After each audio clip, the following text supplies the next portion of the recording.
परारणग्रामः क्षणं पाणिजैः अभ्यात्रीणि जगन्तघण्टमहिमावैकुण्ठघण्टिपुरः यत्प्रादुर्भवनादवन्धेडरा यादृच्छिकाद्वेतसां यागाचित् सहसा महासुरगतस्तूणापितामख्यगुरुचिरण्यकशिपोः अक्षरपाठनाद रिपुभीषणं प्रह्लादाह्लादकं वन्दे नृसिंहं करधृतबाणेश्वासं सीता सौमित्रिशोऽपि पार्श्वयुगं वरदं वन्दे रामं खमनीलं रामदासेव्यं श्रीगुरुभ्यो नमः.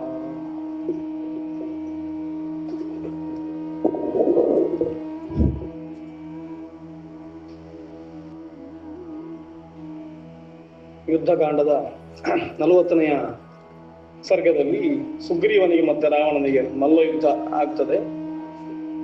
ಯಾದೃಚ್ಛಿಕವಾಗಿ ಆಗುವಂಥದ್ದು. ಸುಗ್ರೀವ ಬಂದಿರ್ತಾನೆ, ಒಂದು ಗೋಪುರದ ಮೇಲೆ ಕೂತ್ಕೊಂಡು ನೋಡ್ತಾ ಇರ್ತಾನೆ ಲಂಕೆ ಹಾಗೆ. ಈಗ ಪರಿಸ್ಥಿತಿ ಏನಾಗಿದೆ ಅಂತಂದ್ರೆ, ಲಂಕೆಯ ಒಳಗೆ ಪ್ರವೇಶ ಮಾಡಲಿಲ್ಲ.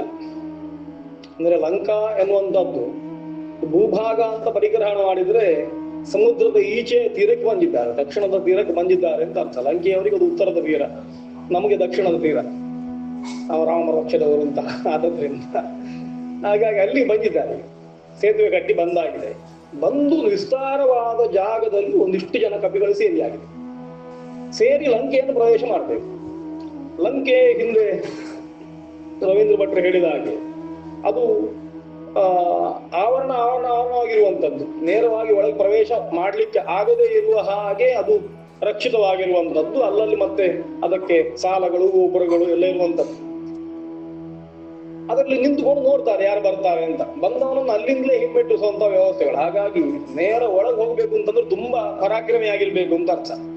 ದ್ವಾರ ಪಂಡಿತರನ್ನು ಎದುರಿಸಿ ಮತ್ತೆ ವಿದ್ವಾಂಸರ ಹತ್ರ ಹೋಗುವ ಕ್ರಮದ ಹಾಗೆ. ಹಾಗಾಗಿ ದ್ವಾರದಲ್ಲಿರುವವನನ್ನು ಹಿಮ್ಮೆಟ್ಟಿಸಿ ಮತ್ತೆ ಮುಂದೆ ಹೋಗ್ಬೇಕು ಎನ್ನುವ ದೃಷ್ಟಿಯಲ್ಲಿ ಹೀಗಿದ್ದದ್ದು.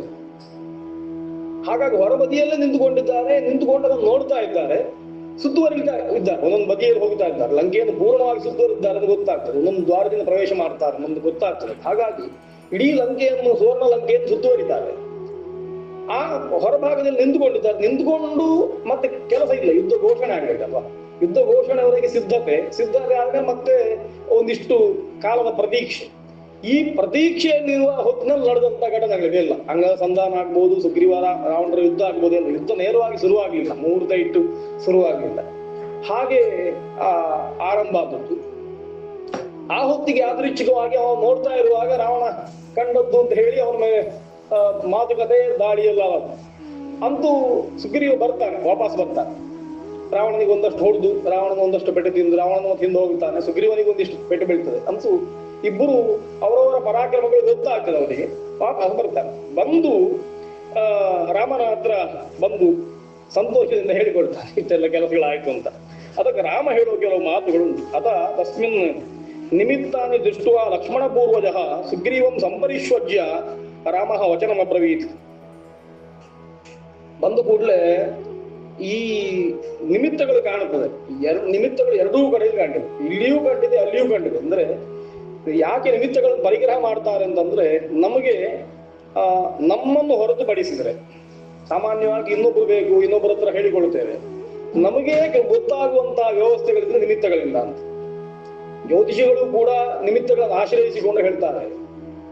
ನಮಗಾಗ ನಿಮಿತ್ತಗಳನ್ನು ಅವರಿಗೆ ಹೇಳಿದ ನಿಮಿತ್ತದ ಫಲವು ಹೇಳ್ತಾರೆ. ಹಾಗಾಗಿ ನಮಗೆ ಮುಂದಾಗುವಂತಹ ಸೂಚನೆಗಳು ಗೊತ್ತಾಗಬೇಕು ಅಂತಿದ್ರೆ ಇಂತಹ ನಿಮಿತ್ತಗಳನ್ನು ಇಟ್ಟುಕೊಂಡು ಗೊತ್ತಾಗ್ತದೆ ಅಂತ. ಅದು ಸ್ಪಷ್ಟವಾಗಿ ಹೇಳಲಿಕ್ಕೆ ಆಗುದಿಲ್ಲ. ನಿಮಿತ್ತಗಳು ಯಾವತ್ತು ಸತ್ಯ ಆಗುದು ಯಾವಾಗ ಅಂತಂದ್ರೆ ಆ ಕೆಲಸ ಆದ್ಮೇಲೆ, ಘಟನೆ ಆದ್ಮೇಲೆ. ಎಂಬು ಸುರಿಗೆ ಗೊತ್ತಿತ್ತು ಅಂದ್ರೆ ಅದು ಉದ್ದೇಶಪೂರ್ವಕವಾಗಿ ಹೇಳುವುದಲ್ಲ. ಆಮೇಲೆ ನಾವು ಊಹೆ ಮಾಡಬಹುದು. ಇನ್ನೊಬ್ಬನಿಗೆ ಹೇಳುವಾಗ ಅದನ್ನು ಇಟ್ಟುಕೊಂಡ್ರೆ ಆ ಪ್ರಸಂಗ ನಮ್ಮ ಜೀವ ಮತ್ತೆ ಬರುವುದಿಲ್ಲ. ಹಾಗಾಗಿ ನಿಮಿತ್ತ ಅದು ಉತ್ತರ ಕಾಲದ ಪ್ರಕ್ರಿಯೆಯ ಉತ್ತರ ಕಾಲದಲ್ಲಿ ನಿಮಿತ್ತಗಳು ಸ್ಪಷ್ಟವಾಗಿ ಜ್ಞಾನಕ್ಕೆ ಬರ್ತದೆ. ಆ ನಿಮಿತ್ತಗಳನ್ನು ನೋಡಿಕೊಂಡು ಆತ ಹೇಳುವಂತದ್ದು ಸುಗ್ರೀವಂ ಸಂಪರಿಶ್ವಜ್ಯ ಒಂದು ಅಪ್ಪಿಕೊಳ್ತಾನೆ. ಅಪ್ಪಿಕೊಂಡದಕ್ಕೆ ಕಾರಣ ಮತ್ತೆ ಹೇಳ್ತಾನೆ. ಯಾಕೆಂತಂದ್ರೆ ಕ್ಷೇಮವಾಗಿ ತಿರುಗಿ ಬರಲಿ ಅಲ್ವಾ, ಅದಕ್ಕೋಸ್ಕರ ಅಂತ. ವಿಶ್ವಾಸ ಇಲ್ಲ ಅಂತಲ್ಲ, ಹೀಗೆ ಮಾಡಬಾರ್ದು ಅಂತ ಹೇಳುವಂಥದ್ದು. ಅಸಂಮಂತ್ರ್ಯ ಮಯಾಸಾರ್ಧಂ ತಜಿದಂ ಸಾಹಸಂ ಕೃತಂ ಏವಂ ಸಾಹಸಯುಕ್ತಾನಿ ನ ಕುರ್ವಂತಿ ಜನೇಶ್ವರಾಃ ಸಂಶಯೇ ಸ್ಥಾಪ್ಯ ಮಾಂಚೇದಂ ಬಲಂ ಚ ಇಮಂ ವಿಭೀಷಣಂ ಕಷ್ಟಂ ಕೃತಮಿದಂ ವೀರ ಸಾಹಸಂ ಸಾಹಸ ಪ್ರಿಯ ಅಂತ. ನೀನು ಹೀಗೆ ಮಾಡಬಾರ್ದು ಅಂತ. ಸುಮ್ಮನೆ ಹೋಗಿ ಯಾಕೆ ದಾಳಿ ಮಾಡಿದವನು, ಅಥವಾ ಯಾಕೆ ಮಲ್ಲ ಯುದ್ಧ ಮಾಡಿದ್ವಿ. ಏಕಾಏಕಿಯಾಗಿ ಇಂತಹ ನಿರ್ಧಾರಗಳನ್ನು ಕೈಗೊಳ್ಳಬಾರದು. ಯಾಕೆ ಅಂತಂದ್ರೆ ನಿನಗೆ ಮತ್ತೊಂದು ಬೇರೆ ಜವಾಬ್ದಾರಿ ಉಂಟು. ನೀನ್ ಯಾರು ಅಂತಂದ್ರೆ ನೀನೊಬ್ಬ ಕಪಿ ಸೈನ್ಯಕ್ಕೆ ಮುಖ್ಯ. ಹಾಗಾಗಿ ಸೈನ್ಯದ ದೊಡ್ಡ ಬಾಧ್ಯತೆ, ಸೈನ್ಯದ ದೊಡ್ಡ ಜವಾಬ್ದಾರಿ ಏನು ಅಂತ ಕೇಳಿದ್ರೆ, ಸೈನ್ಯ ವ್ಯೂಹಗಳನ್ನು ರಚನೆ ಮಾಡುವಂಥದ್ದು ಎರಡು ಉದ್ದೇಶದಿಂದ. ಒಂದು ಉದ್ದೇಶ ಶತ್ರುವನ್ನು ಅದರ ಒಳಗೆ ಸಿಕ್ಕಿಸಿ ಅವನನ್ನು ಕೊಲ್ಲುವಂಥದ್ದು ಒಂದು ವ್ಯೂಹದ ನಿಯಮ.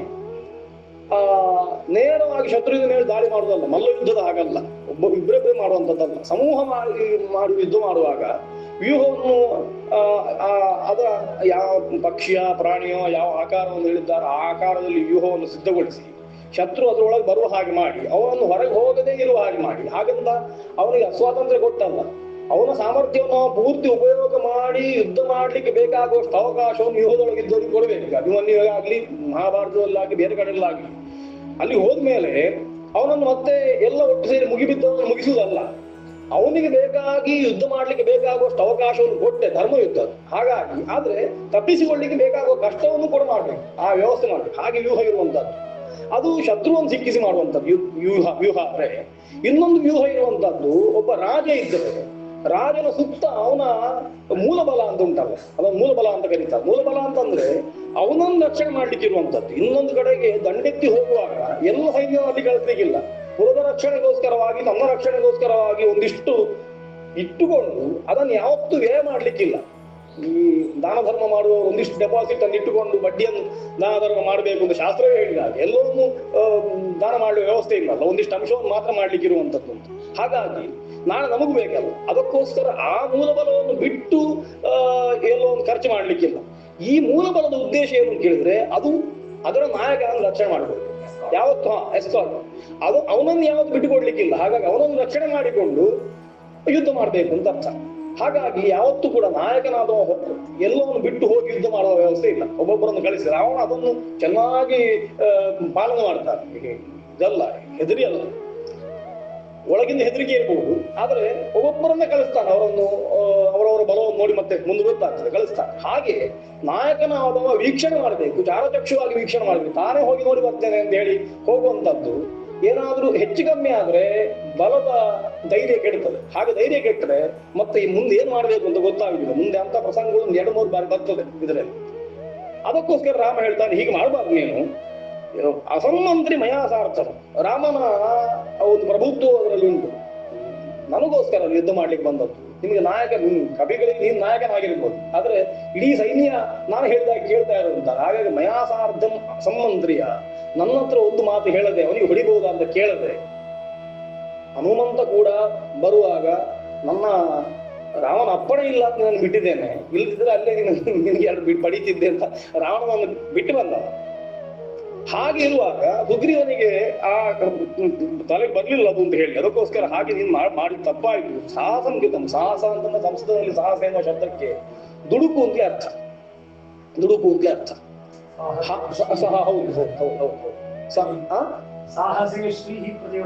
ಅದೇ ಸಾಹಸ ಅಂತಂದ್ರೆ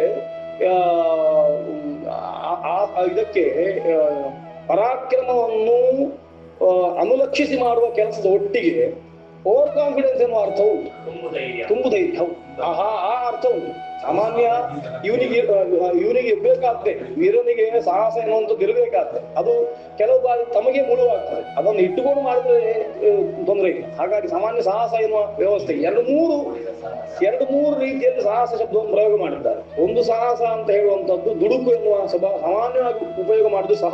ಸಾಹಸ ಎನ್ನುವ ಶಬ್ದಗಳನ್ನೆಲ್ಲ ದುಡುಕು ಅಂದ್ರೆ ಅವಿಚಾರ್ಯ ಮಾಡುವ ಕೆಲಸದಲ್ಲಿ ಪ್ರಯೋಗ ಮಾಡಿದ್ದು ಕಾಣ್ತದೆ. ಇನ್ನೊಂದು ಉದ್ಯೋಗಂ, ಸಾಹಸಂ, ಧೈರ್ಯಂ ಅಂತ ಇತ್ಯಾದಿಗಳಲ್ಲಿ ಹೇಳುವಂತದ್ದು ಅಂದ್ರೆ ತೀಕ್ಷ್ಣವಾಗಿ ಪ್ರತಿಕ್ರಿಯೆ ಮಾಡುವುದನ್ನು ಸಾಹಸ ಅಂತ ಹೇಳಿದ್ದುಂಟು. ಅಸಾಧ್ಯವಾದ ಕೆಲಸಗಳನ್ನು ಮಾಡಿದ್ದು ಸಾಹಸ ಅಂತ ಹೇಳಿದ್ದುಂಟು. ಮತ್ತೊಂದು ಕಡೆಯಲ್ಲಿ ದಂಡ ನೀತಿಯಲ್ಲಾಗುವಾಗ ಸಾಹಸ ಅಂತ ದಂಡ ಕೇಳಿದ್ದುಂಟು. ಉತ್ತಮ ಸಾಹಸೋ ದಂಡ, ಮಧ್ಯಮ ಸಾಹಸೋ ದಂಡ ಅಂತೇಳಿ ಅಲ್ಲಿ ಸಾಹಸ ಅಂತ ಪ್ರಯೋಗ ಮಾಡಿದ್ದುಂಟು. ಅದಕ್ಕೆ ದಂಡವನ್ನು ಹೇಳುವಾಗ ಹಾಗೆ ಮಾಡಿದ್ದುಂಟು. ಹಾಗೆ ಹೀಗೆ ಮಾಡಬಾರ್ದಿತ್ತು ಅಂತ ರಾಮನ ಇದು ನೀನು ಹಾಗೆ ಮಾಡಿದ್ದಿ, ಸಾಹಸಂ ಕೃತಂ ನಿಮ್ಮಿಂದ. ಏವಂ ಸಾಹಸಯುಕ್ತಾಗಿ ನಗುರುವಂತೆ ಜನೇಶ್ವರ. ಒಬ್ಬ ರಾಜನಾದವ ಈ ರೀತಿ ಕೆಲಸ ಮಾಡುವುದಿಲ್ಲ. ಯಾಕೆಂತಂದ್ರೆ ಅದರಿಂದ ತೊಂದರೆ ಆಗ್ತದೆ ಮುಂದೆ. ಕಷ್ಟಂ ಕೃತಮಿದಂ ವೀರ ಸಾಹಸಂ ಸಾಹಸಪ್ರಿಯ. ನಿನ್ಗೆ ಸಾಹಸ ಇಷ್ಟ ಆಗಿರ್ಬೋದು, ಆದ್ರೆ ನೀನು ಕಷ್ಟ ಮಾಡಿಕೊಂಡಿ ಅಂತ. ಈಗ ಕಷ್ಟ ಆಗಿಲ್ಲ, ಹಿಂದಿರುಗಿ ಬಂದಿದ್ದಿ, ಅಕಸ್ಮಾತ್ ನನ್ನ ಹಿಡಿದು ಬಿಟ್ಟಿದ್ರು ಏನ್ ಮಾಡ್ಬೇಕಿತ್ತು ಅಂತ. ಅದಕ್ಕೋಸ್ಕರ ಹಾಗೆ ಹೇಳಿ ಆ ಯಾಕೆ ಹಾಗೆ ಹೇಳಿದ್ದಪ್ಪ ಅಂತ ಕೇಳಿದ್ರೆ ರಾಮನ ಕಾಳಕ್ಕೆ ಗೊತ್ತಾಗ್ತದೆ. ತ್ವಯಿ ಕಿಂಚಿತ್ ಸಮಾಪನ್ನೆ ಕಿಂಕಾರ್ಯಂ ಸೀತೆಯ ಮಮ. ರಾಮ ಹೇಳುವ ಮಾತು, ನಿನಗೇನಾದ್ರೂ ಆಗಿದ್ರೆ ನಾನು ಬಂದ ಉದ್ದೇಶ ಪೂರ್ತಿ ವ್ಯರ್ಥ ಆಗ್ತಿತ್ತಲ್ಲ, ನಿನ್ನನ್ನು ಕಳ್ಕೊಂಡು ಸೀತೆಯನ್ನು ಪಡೆದ್ರೆ ಸಾರ್ಥಕ್ಯ ಉಂಟ ಅಂತ ರಾಮನ ಮಾತು. ಕಿಂಕಾರ್ಯಂ ಸೀತೆಯ ಮಮ ಅಂತ ಪ್ರಧಾನವಾದ ಲಕ್ಷ್ಯ ಸೀತೆಯೇ, ಅದರಲ್ಲಿ ಎರಡು ಮಾತಿಲ್ಲ. ಆದರೆ ರಾಮ ಇನ್ನೊಬ್ಬರಿಗೆ ತೊಂದರೆ ಕೊಟ್ಟು ಸೀತೆಯನ್ನು ಪಡಿಬೇಕು ಅಂತ ರಾಮನಿಗಿಲ್ಲ ಅಂತ ಗೊತ್ತಾಗ್ತದೆ. ಇನ್ನೊಬ್ಬರ ಸಹಾಯವನ್ನು ಅಪೇಕ್ಷೆ ಮಾಡಿಕೊಂಡು ಅವರನ್ನು ಉಪಯೋಗ ಮಾಡಿಕೊಂಡು ಆ ಕೆಲಸವನ್ನು ಸಾಧಿಸುವ. ಆದ್ರೆ ಇನ್ನೊಬ್ಬರನ್ನು ಬಾವಿಗೆ ನೂಕಿಯೋ ಇನ್ನೊಬ್ಬರನ್ನು ಗುಂಡಿಗೆ ಹಾಕಿಯೋ ತಾನು ನನ್ನ ಕಾರ್ಯವನ್ನು ಸಾಧಿಸಿಕೊಳ್ಬೇಕು ಅಂತ ರಾಮನಿಗೆ ಯಾವತ್ತೂ ಇಲ್ಲ. ಅದಕ್ಕೋಸ್ಕರ ಹೇಳ್ತಾನೆ ಕಿಂ ಕಾರ್ಯಂ ಸೀತೆಯಾಮ ಅಂತ. ನಿನ್ಗೆ ಹಾಗಾಗಿ ನಿನ್ನನ್ನು ತೊಂದರೆಗೆ ಒಳಪಡಿಸಿ ನನಗೆ ಸೀತೆಯಿಂದ ಏನಾಗಬೇಕಾಗಿಲ್ಲ. ಭರತೇನ ಮಹಾಭಾವೋ ಲಕ್ಷ್ಮಣನ ಯವೀಯಸ ಶತ್ರುಘ್ನೇನ ಚ ಶತ್ರುಘ್ನ ಸ್ವಶರೀರೇಣ ವಾಪನ. ಇಷ್ಟು ಮಾತ್ರ ಅಲ್ಲ, ಇದಕ್ಕೋಸ್ಕರ ಎಷ್ಟು ಜನ ಶ್ರಮ ಪಡ್ತಾ ಇದ್ದಾರೆ. ಭರತ ಅಲ್ಲಿ ನಾನು ಬೇಕು ಅಂತ ಹೇಳಿ ನನ್ನನ್ನು ಪಡೆಯದೆ ರಾಜ್ಯ ಆಡ್ತಾ ಇದ್ದಾರೆ. ಲಕ್ಷ್ಮಣ ನಮ್ಮೊಟ್ಟಿಗೆ ಸುತ್ತು ಬರ್ತಾ ಇದ್ದಾರೆ. ಶತ್ರುಘ್ನ ಅವನೊಂದು ಕಡೆಯಲ್ಲಿದ್ದ. ಹೀಗೆಲ್ಲ ಇರುವಾಗ ಅವರೆಲ್ಲ ಈ ಕಾರ್ಯಕ್ಕೋಸ್ಕರ ಅವರವರ ಪಾಲನ ಕೆಲಸವನ್ನು ಮಾಡ್ತಾ ಇರುವಾಗ ಇದರ ಮಧ್ಯದಲ್ಲಿ ನಾನು ನಿನ್ನನ್ನು ಕಳ್ಕೊಂಡೆ ಅಂತಂದ್ರೆ, ಶಿವಾಜಿಗೆ ಸಿಂಹಗಡವನ್ನು ಕಳ್ಕೊಳ್ಳುವಾಗ ಆ ಪರಿಸ್ಥಿತಿ ಬಂತು ಅಂತ. ಅವನೊಟ್ಟಿಗಿದ್ದ ದೊಡ್ಡ ಸೇನಾನಿ ಅವ ಹೋಗ್ತಾನೆ. ಅವ ಹೇಳ್ತಾನೆ ಕೊನೆಗೆ ಸಿಂಹಗಯ ಗಡಮಿಲ, ಸಿಂಹಗಡವನ್ನು ವಶಪಡಿಸಿಕೊಳ್ತಾನೆ. ಸಿಂಹ ಹೋಯ್ತು, ಗಡ ಸಿಕ್ಕಿತು ಅಂತ. ಅಂದ್ರೆ ಹಾಗಾಗಬಾರ್ದು ಅಂತ, ಅಂತದ್ದು ಆಗಬಾರ್ದು ಅನ್ನೋ ದೃಷ್ಟಿಯಿಂದ ಅವ ಹೇಳ್ತಾನೆ. ಲಯನ್ ಅಂತ ದೊಡ್ಡ ವಾಕ್ಯ ಅದು ಗಡ ಸಿಕ್ಕಿತ್ತು ನನಗೆ, ಸಿಂಹ ಹೋಯ್ತು ಅಂತ. ಹಾಗಾಗಬಾರ್ದು ಅಂತ. ಅದಕ್ಕೋಸ್ಕರ ಇಷ್ಟು ಜನ ಎಲ್ಲ ನನಗೋಸ್ಕರ ಒದ್ದಾಡ್ತಾ ಇರುವಾಗ, ಅವರು ತಮ್ಮ ಶ್ರಮವನ್ನು ತ್ಯಾಗ ಮಾಡ್ತಾ ಇರುವಾಗ ಅವರನ್ನು ಕಷ್ಟಕ್ಕೆ ನಾನು ಹಾಕುವುದಿಲ್ಲ ಅಂತ. ನಂಗೆ ಗೊತ್ತುಂಟು ನಿನಗೆ ಪರಾಕ್ರಮ ಉಂಟು, ನನ್ಗೆ ಗೊತ್ತುಂಟು. ಆದ್ರೆ ಪರಾಕ್ರಮ ಉಂಟು ಎನ್ನುವ ಮಾತ್ರಕ್ಕೆ ತಲೆಗಟ್ಟಿ ಉಂಟು ಅಂತ ಹೇಳಿ ಕಲ್ಲಿಗೆ ಬಡ್ಕೊಳ್ಳುವಂಥದ್ದಲ್ಲ. ಜ್ಞಾನದಶ್ಚಾಪಿ ದೇವಿ ಎಂ ಮಹೇಂದ್ರ ವರ್ಣೋಪಮ ಹತ್ವಾಹಂ ರಾವಣಂ ಯುದ್ಧೆ ಸಪುತ್ರ ಬಲವಾಹನಂ ಅಭಿಷಿಚ್ಯ ಲಂಕಾಯಾಂ ವಿಭೀಷಣ ಮಥಾಪಿ ಚ ಭರತೆ ರಾಜ್ಯಮಾರೋಪ್ಯ ತ್ಯಕ್ಷೇ ದೇಹಂ ಮಹಾಬಲ ತಮೇವಂ ವಾಜಿನಂ ರಾಮಂ ಸುಗ್ರೀವ ಪ್ರತ್ಯಭಾಷ. ರಾಮ ಹೇಳ್ತಾನೆ, ನಾನು ಏನ್ ಮಾಡ್ಬೇಕು ಅಂತ ಗೊತ್ತುಂಟು ನನಗೆ. ನಾನು ನಿನ್ನನ್ನು ಬಲಿ ಕೊಟ್ಟು ಅಥವಾ ಇನ್ನೊಬ್ಬರನ್ನು ಬಲಿ ಕೊಟ್ಟು ನಾನು ರಾಜ್ಯವನ್ನು ಸಂಪಾದಿಸಿಕೊಳ್ಳೋದು ಅಥವಾ ನಾನು ಸೀತೆಯನ್ನು ಸಂಪಾದಿಸಿಕೊಳ್ಳೋದು ಅಲ್ಲ, ಹಾಗೆ ಮಾಡ್ಲಿಕ್ಕೆ. ಆದ್ರೆ ಕೊನೆಯವರೆಗೆ ಹೇಳ್ತಾನೆ, ನಾನು ಏನ್ ಮಾಡ್ಬೇಕು ಅಂತ ಇದ್ದೇನೆ ಅಂತ ಹೇಳಿದ್ರೆ ಈ ಎಷ್ಟು ಎಲ್ಲ ಕೆಲಸಗಳನ್ನು ಮಾಡಿಕೊಂಡು ಮತ್ತು ನಾನು ದೇಹತ್ಯಾಗ ಅಂದ್ರೆ ತ್ಯಕ್ಷೇ ದೇಹಂ ಅಂತ ರಾಮ ಹೇಳಿದ್ದಕ್ಕೆ ಒಂದು ಧ್ವನಿ, ನನ್ನನ್ನು ಈಗಲೇ ದೇಹತ್ಯಾಗ ಮಾಡಬೇಕು ಅಂತ ಹೇಳ್ತಾ ಇದ್ದೇನೆ. ನಿನ್ನನ್ನು ಕಳ್ಕೊಂಡು ನಾನು ಬದುಕುವುದಿಲ್ಲ ಅಂತ ಮೈತ್ರಿಗೆ ನಾವು ಬೆಲೆ ಕೊಡ್ತಾ ಇದ್ದ. ಅವತ್ತು ಅಗ್ನಿಸಾಕ್ಷಿಯಾಗಿ ಮೈತ್ರಿ ಮಾಡಿಕೊಂಡಿದ್ದೇವಲ್ವಾ, ಮೈತ್ರಿಯ ನಿಯಮ ಹೇಗೆ ಅಂತಂದ್ರೆ ನೀನ್ ಸತ್ತು ನಾನು ಸಾಯ್ತೇನೆ ಅಂತ, ನಿನ್ನೊಟ್ಟಿಗೆ ನಾನು ಇದ್ದೇನೆ ಅಂತ. ಆ ಮೈತ್ರಿ ಅದು ವಿವಾಹದಲ್ಲೂ ಹಾಗೆ. ಆ ಮೈತ್ರಿಯಿಂದಲೇ ಸಾಗವನ್ನು ಬಂದದ್ದು. ಅವ ಸತ್ತ ಮೇಲೆ, ಗಂಡ ಸತ್ತ ಮೇಲೆ ನನಗೆ ಮತ್ತೆ ನಾನು ಬದುಕಿ ಪ್ರಯೋಜನ ಇಲ್ಲ ಅಂತ ಉತ್ಕಟವಾದ ಪ್ರೀತಿ.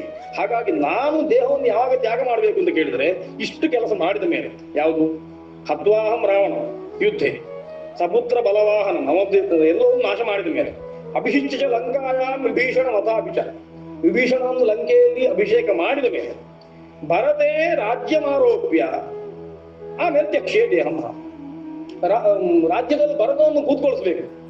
ಲವಕುಶರು ಹುಡುತ್ತಾರೆ ಅಂತ ಹೇಳಿಯೋ ಮತ್ತು ಮುಂದಾಗುತ್ತದೆ ಅನ್ನುವಂಥದ್ದನ್ನು ಬಿಟ್ಟು ನಾವು ಮಾತಾಡುವಂಥದ್ದು.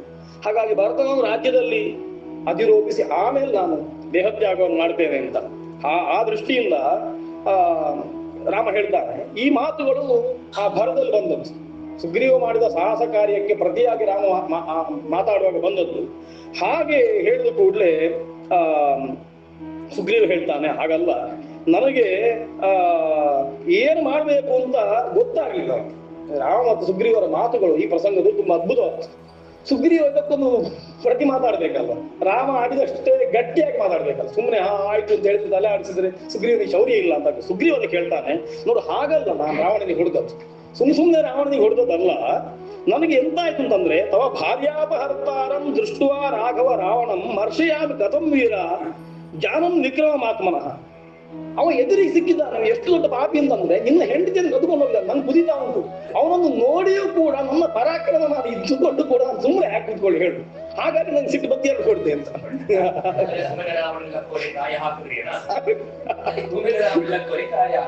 ಅಂದ್ರೆ ಆ ಮಾತಿಗೆ ತಾಳಮತ್ಲಿಗೆ ಬೇಕಾಗುವಂತ ಮಾತಿನ ಸರಣಿ ಅಂದ್ರೆ ಪಾತ್ರವನ್ನು ಸೋಲಿಸುವುದು ನನ್ನ ಅರ್ಥ ಅಲ್ಲ. ಅಂದ್ರೆ ಅವನು ಆಂತರ್ಯ ರಾಮ ಇಷ್ಟು ಮಾತಾಡಿದಕ್ಕೋಸ್ಕರ ನಿನ್ನನ್ನು ಬಿಟ್ಟು ನಾನು ಬದುಕುತ್ತೇನೆ ಅಂತ ಹೇಳುವಾಗ ಅದು ನಮ್ಮಲ್ಲಿ ಉಂಟು ಕಾಣಿಸ್ಬೇಕಲ್ಲ. ಅವ ಮಾಡಿದ ಅಪರಾಧ ನಮ್ಗೆ ಗೊತ್ತುಂಟು, ಅವ ಭಾರ್ಯಾದ ಹರ್ತಾರ ನಿನ್ನ ಹೆಂಡತಿಯನ್ನು ಕದ್ಕೊಂಡು ಹೋಗಿದ್ದಾನೆ ಅಂತವ ಎದುರು ಸಿಕ್ಕುವಾಗ ನಮ್ಮಲ್ಲಿ ಪರಾಕ್ರಮ ಇದ್ದು ಕೂಡ ಸುಮ್ಮನೆ ಹಾಕಿ ಕುತ್ಕೊಳ್ಳಿಕ್ಕೆ ಆಗಲಿಲ್ಲ ನನಗೆ, ಅದಕ್ಕೋಸ್ಕರ ಹೊಡೆದಿದ್ದೇನೆ ಅಂತ. ಹೀಗೆ ಜ್ಞಾನಂ ವಿಕ್ರಮ ಮಾತ್ಮನಃ, ನನ್ನ ವಿಕ್ರಮವನ್ನು ತಿಳಿದುಕೊಂಡು ಕೂಡ ನಾನು ಸುಮ್ಮನೆ ಕುತ್ಕೊಳ್ಳಿಕ್ಕೆ ಹೇಗೆ ಸಾಧ್ಯ ಆಯ್ತು, ಅದಕ್ಕೋಸ್ಕರ ಆಗ್ಲಿಲ್ಲ, ಅದಕ್ಕೋಸ್ಕರ ಹಾಗೆ ಆಯ್ತು ಅಂತ ಹೇಳಿ ಇತ್ಯೇವಂ ವಾಜಿನಂ ವೀರಂ ಅಭಿನಂದ್ಯ ರಾಘವ ಲಕ್ಷ್ಮಣಂ ಲಕ್ಷ್ಮ ಸಂಪನ್ನಂ ಇದಂ ವಚನಂ ಅಬ್ರವೀತ್.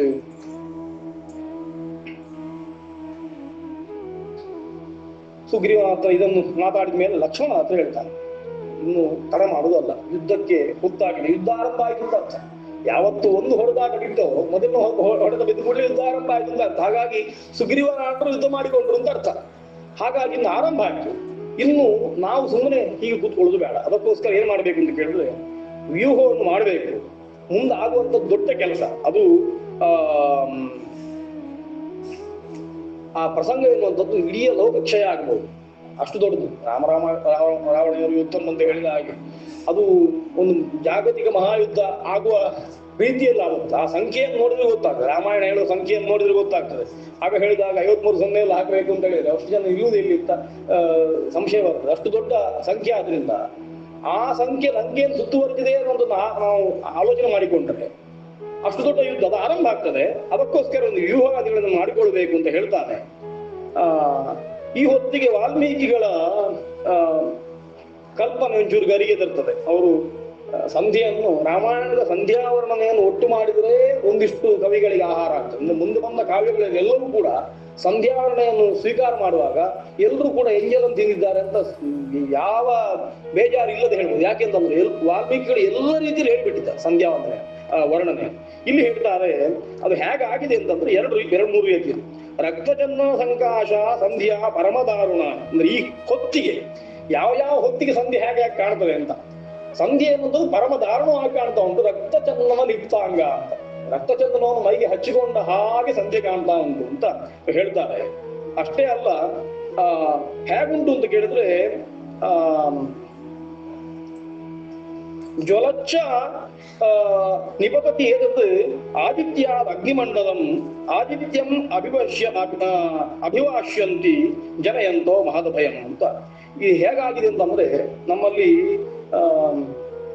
ಸೂರ್ಯನ ಒಂದು ಬಣ್ಣ ಬೇರೆ, ಅಗ್ನಿಯ ವರ್ಣ ಬೇರೆ. ಸಾಮಾನ್ಯ ಸೂರ್ಯನು ಸಂಧ್ಯಾ ಕಾಲಕ್ಕಾಗುವ ಅಗ್ನಿ ವರ್ಣದಲ್ಲಿ ಕಂಗೊಳಿಸ್ತಾನೆ. ಅದಕ್ಕೆ ನಾವು ಏನ್ ಹೇಳ್ತೇವೆ ಅಂತಂದ್ರೆ ಸೂರ್ಯ ತನ್ನ ಕಿರಣಗಳನ್ನು ರಾತ್ರಿ ಅಗ್ನಿಯಲ್ಲಿಟ್ಟು ಹೋಗಿದ್ದಾನೆ ಅಂತ ಒಂದು ವ್ಯವಸ್ಥೆ ಉಂಟು. ಹಾಗಾಗಿ ಸಂಜೆ ಹೊತ್ತಿಗಾಗುವಾಗ ಸೂರ್ಯಾಸ್ತ ಆದ ಮೇಲೆ ಅಗ್ನಿಹೋತ್ರವನ್ನು ಮಾಡಬೇಕು ಅಂತ. ಯಾವುದು ಉಪಾಸನೆಯನ್ನು ಮಾಡುವಾಗ ಸೂರ್ಯ ಅಸ್ತಮಿತೇ ಆದಿತ್ಯ ಅಂತ ಹೇಳಿ ಸೂರ್ಯಾಸ್ತ ಆದ್ಮೇಲೆ ಮಾಡಬೇಕು. ಬೆಳಗ್ಗೆ ಮಾಡಬೇಕಾದ್ರೆ ಸೂರ್ಯಕ್ಕಿಂತ ಪ್ರಾಕ್ ಮಾಡಬೇಕು, ಅಂದ್ರೆ ಅಗ್ನಿಯಲ್ಲೇ ಮಾಡ್ಬೇಕೆನ್ನೋ ಸಂಕಲ್ಪದಿಂದ ಮಾಡುವಂತ. ಸೂರ್ಯನ ಅದನ್ನು ನೋಡಿಕೊಂಡು ಅಗ್ನಿಯಲ್ಲಿ ಮಾಡ್ಬೇಕು ಅಂತ ಇರುವುದರಿಂದ ಅಗ್ನಿಯಲ್ಲಿ ಬಲ ಇರ್ತದೆ ಅಂತ. ಎರಡೂ ಹೊತ್ತು ನಮಗೆ ಆದಿತ್ಯನ ಬಲ ಅಗ್ನಿಯಲ್ಲಿ ನಾವು ಮಾಡುವಂತ ಅಗ್ನಿ ಕಾರ್ಯಕ್ಕೂ ಗಾಯತ್ರಿ ಉಪಾಸನೆಗೂ ತುಂಬಾ ಹತ್ತಿರದ ನಂಟುಂಟು. ಅದನ್ನು ಎರಡೂ ಅವಿನಾಭಾವ. ಬ್ರಹ್ಮಚಾರಿಗೆ ಅಗ್ನಿ ಕಾರ್ಯ ಎಷ್ಟು ಮುಖ್ಯವೋ ಗಾಯತ್ರಿಯ ಉಪಾಸನೆ ಎಷ್ಟು ಮುಖ್ಯವೋ ಅಗ್ನಿ ಕಾರ್ಯವೂ ಅಷ್ಟೇ ಮುಖ್ಯ. ಹಾಗಾಗಿ ಆದಿತ್ಯನನ್ನು ಬಿಡದೆ ಯಾವುದನ್ನು ಮಾಡ್ಲಿಕ್ಕಿಲ್ಲ. ಹಾಗಾಗಿ ಅಗ್ನಿ ಕಾರ್ಯ ಮಾಡುವ ಹೊತ್ತಿಗೂ ಆದಿತ್ಯನ ಹಿಡ್ಕೊಳ್ಬೇಕು. ಹೇಗಿರ್ಬೋದು ಕೇಳಿದ್ರೆ ಸೂರ್ಯ ಸಂಧ್ಯಾ ಕಾಲಕ್ಕಾಗುವಾಗ ಅಗ್ನಿಯಲ್ಲಿ ತನ್ನ ಕಿರಣಗಳನ್ನು ಆರೋಪಿಸಿ ಹೊರಟು ಹೋಗಿದ್ದಾನೆ. ಸೂರ್ಯನ ಕಿರಣಗಳನ್ನು ತನ್ನಲ್ಲಿ ಒಳಗೊಂಡದ್ರಿಂದ ಮತ್ತಷ್ಟು ದೀಪ್ತನಾಗಿರ್ತಾನೆ. ಬೆಳಗಿನ ಕಾಲಕ್ಕೆ ಸೂರ್ಯೋದಯಕ್ಕಿಂತ ಪ್ರಾಕ್ ಮಾಡುವುದರಿಂದ ಅಗ್ನಿ ಕಾರ್ಯ ಮಾಡುವುದರಿಂದ ಆದಿತ್ಯ ಕಿರಣ ಯುಕ್ತವಾಗಿರುವಂತಹ ಅಗ್ನಿಯಲ್ಲಿ ಅಗ್ನಿ ಕಾರ್ಯ ಮಾಡಿದಾಗ ಆಗ್ತದೆ, ಎರಡು ಉಪಾಸನೆ ಆಗ್ತದೆ ಅಂತ. ಹಾಗೆ ಇಲ್ಲಿ ಹೇಗೆ ಕಾಣ್ತದೆ ಅಂತಂದ್ರೆ ಆದಿತ್ಯನಿಂದಲೇ ಒಂದು ಅಗ್ನಿಮಂಡಲ ಜಾರಿ ಬೀಳ್ತಾ ಉಂಟು ಎನ್ನುವ ರೀತಿಯಲ್ಲಿ ಸೂರ್ಯ ಕಾಣ್ತಾ ಇದ್ದಾನೆ. ಹಾಗೆ ಕಾಣ್ತಾ ಉಂಟು ಅಂತ ನಿಪತತಿ ಆದಿತ್ಯಾದ ಅಗ್ನಿಮಂಡಲಂ ಅಂತ. ಜ್ವಲಚ್ಚ ನಿಪತತಿ, ಅದು ಉರಿತಾ ಉಂಟು ಅಂತ, ಉರಿತಾ ಬೀಳು ಹಾಗೆ ಕಾಣ್ತದೆ ಅಂತ ಅವರು ಹೇಳ್ತಾರೆ. ಇದನ್ನು ನೋಡುತ್ತಾ ಎಲ್ಲ ಕಡೆ ಒಂದಷ್ಟು ಭಯ ಉಂಟಾಗುತ್ತಾ ಉಂಟು. ಇವತ್ತಿನ ಸಂಧಿಯನ್ನು ನೋಡುತ್ತೆ, ನಾಳೆಯಿಂದ ಯುದ್ಧ ಆರಂಭ ಆಗ್ತದೆ. ಹಾಗಾಗಿ ಒಂದಷ್ಟು ಈ ದೊಡ್ಡ ಕೆಲಸ ಆಗೋದಕ್ಕಿಂತ ಮೊದಲು ಒಂದಿಷ್ಟು ಒಳಗಿಂದ ಒಂದು ಹೆದರಿಕೆ ಇರ್ತದಲ್ವ, ಆ ಹೆದರಿಕೆ ನಾಳೆ ಯುದ್ಧ ಆರಂಭ ಆಗ್ತದೆ ಎಲ್ಲರಲ್ಲೂ ಉಂಟು. ಹಾಗಾಗಿ ಆ ಟೆನ್ಷನ್ ನಲ್ಲಿ ಎಲ್ಲರೂ ಇದ್ದಾರೆ ಅಂತ ಅರ್ಥ. ಇನ್ನು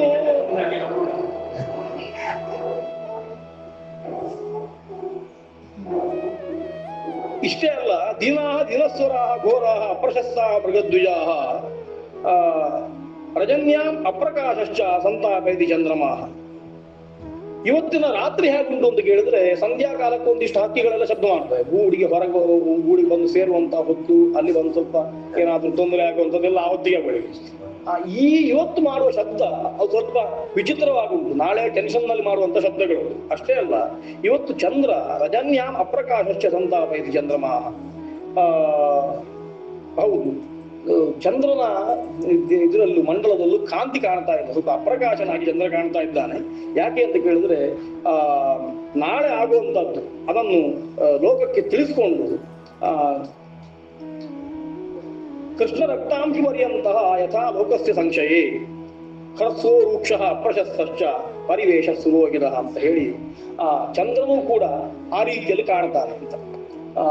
ಚಂದ್ರನ ಹೊರವಲಯದಲ್ಲಿ ಸ್ವಲ್ಪ ಕಪ್ಪು ಮಂಡಲ ಕಾಣ್ತದೆ. ಅಷ್ಟೇ ಅಲ್ಲ, ಆದಿತ್ಯ ಮಂಡಲದಲ್ಲಿ ರಾಮ ಹೇಳ್ತಾನೆ, ಲಕ್ಷ್ಮಣ ಸರಿಯಾಗಿ ಇವತ್ತಿನ ಸೂರ್ಯಮಂಡಲವನ್ನು ಗಮನಿಸಿದ್ಯಾ, ಸೂರ್ಯಮಂಡಲದ ಮಧ್ಯದಲ್ಲಿ ಕಪ್ಪು ಕಾಣ್ತಾನೆ, ಇದು ಒಂದು ದುರ್ನಿಮಿತ್ತ ಅಂತ ಪರಿಗ್ರಹ ಮಾಡ್ತಾನೆ. ಉತ್ಪಾದಗಳನ್ನು ಹೇಳುವಾಗ ಆದಿತ್ಯ ಮಂಡಲದ ಮಧ್ಯದಲ್ಲಿ ಒಂದು ಕಪ್ಪು ಕಾಣುವಂತದ್ದನ್ನು ದುರ್ನಿಮಿತ್ತ ಅಂತ ಹೇಳ್ತಾನೆ ಸುಶಿರ. ಹೌದು, ಅದು ಕಂಡ್ರೆ ದುರ್ನಿಮಿತ್ತ, ನಮ್ಮ ಕಣ್ಣಿಗೆ ಕಾಣುವಂಥದ್ದು ಅಥವಾ ಆದಿತ್ಯ ಮಂಡಲದಲ್ಲೇ ಕಾಣುವಂಥದ್ದು ಅಂತ. ಕೆಲವು ಬಾರಿ ವಿಜ್ಞಾನಿಗಳ ಕೊಡುವ ಕಾರಣ ಏನು ಅಂತ ಕೇಳಿದ್ರೆ, ಅಲ್ಲಿ ಆಗುವಂತ ಉಷ್ಣಾಂಶದ ಏರ್ಪೇರು, ಸಣ್ಣ ಏರ್ಪೇರು ನಮಗೆ ಇಲ್ಲಿ ಬರುವಾಗ ಹಾಗೆ ಕಾಣ್ತದೆ ಅಂತ. ಸೂರ್ಯನ ಹೀಲಿಯಂ ಉರಿತಾ ಇರ್ತದೆ ಸೂರ್ಯನ ಒಳಗೆ, ಆ ಉರಿತಾ ಇರುವಂತದ್ರಲ್ಲಿ ಅದರಲ್ಲಿ ಆಗುವ ಏರ್ಪೇರು ಅನ್ನುವಂಥದ್ದು ಇಲ್ಲಿ ಬರುವಾಗ ಕಪ್ಪಾದಾಗ ಕಾಣ್ತದೆ ಅಂತ. ಹಾಗಂತೂ ಅದು ದುರ್ನಿಮಿತ್ತಕ್ಕೆ ಸಾಕ್ಷಿ ಅಂತ. ಮಹಾಭಾರತ ಕಾಲದಲ್ಲೂ ಅಂಥದ್ದು ಆಗ್ತಾ ಇತ್ತು ಅಂತ ಗೊತ್ತಾಗ್ತದೆ, ಸೂರ್ಯಮಂಡಲ ಆದಿತ್ಯ ಮಂಡಲದಲ್ಲಿ ಕಪ್ಪು ಕಾಣ್ತದೆ ಅಂತ. ಹಾಗೆ ಇಲ್ಲೂ ಕೂಡ ಕಾಣ್ತಾ ಉಂಟು. ಇದನ್ನೆಲ್ಲ ನೋಡುವಾಗ ನರಿಗಳು ಉಳಿಡ್ತವೆ, ಮತ್ತೆ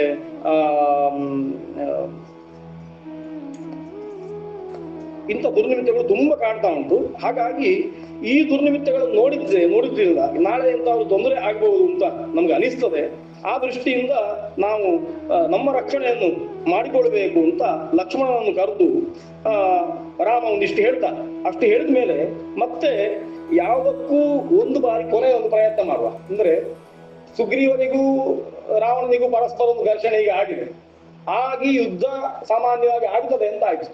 ಹಾಗಾಗಿ ಕೊನೆ ಬಾರಿ ಒಂದು ಎಚ್ಚರಿಸಿ ಯುದ್ಧ ಆದ್ರೆ ಯುದ್ಧ ಮಾಡು, ಇಲ್ಲದಿದ್ರೆ ಈ ಸೈನ್ಯ ಬಲವನ್ನೆಲ್ಲ ಹೊರಗೆಯಿಂದ ಪರೀಕ್ಷೆ ಮಾಡಿ ಒಂದಷ್ಟು ಜನವನ್ನು ಕಳಿಸಿದ್ದಾನೆಲ್ಲ ಗೊತ್ತುಂಟು ನಮಗೆ.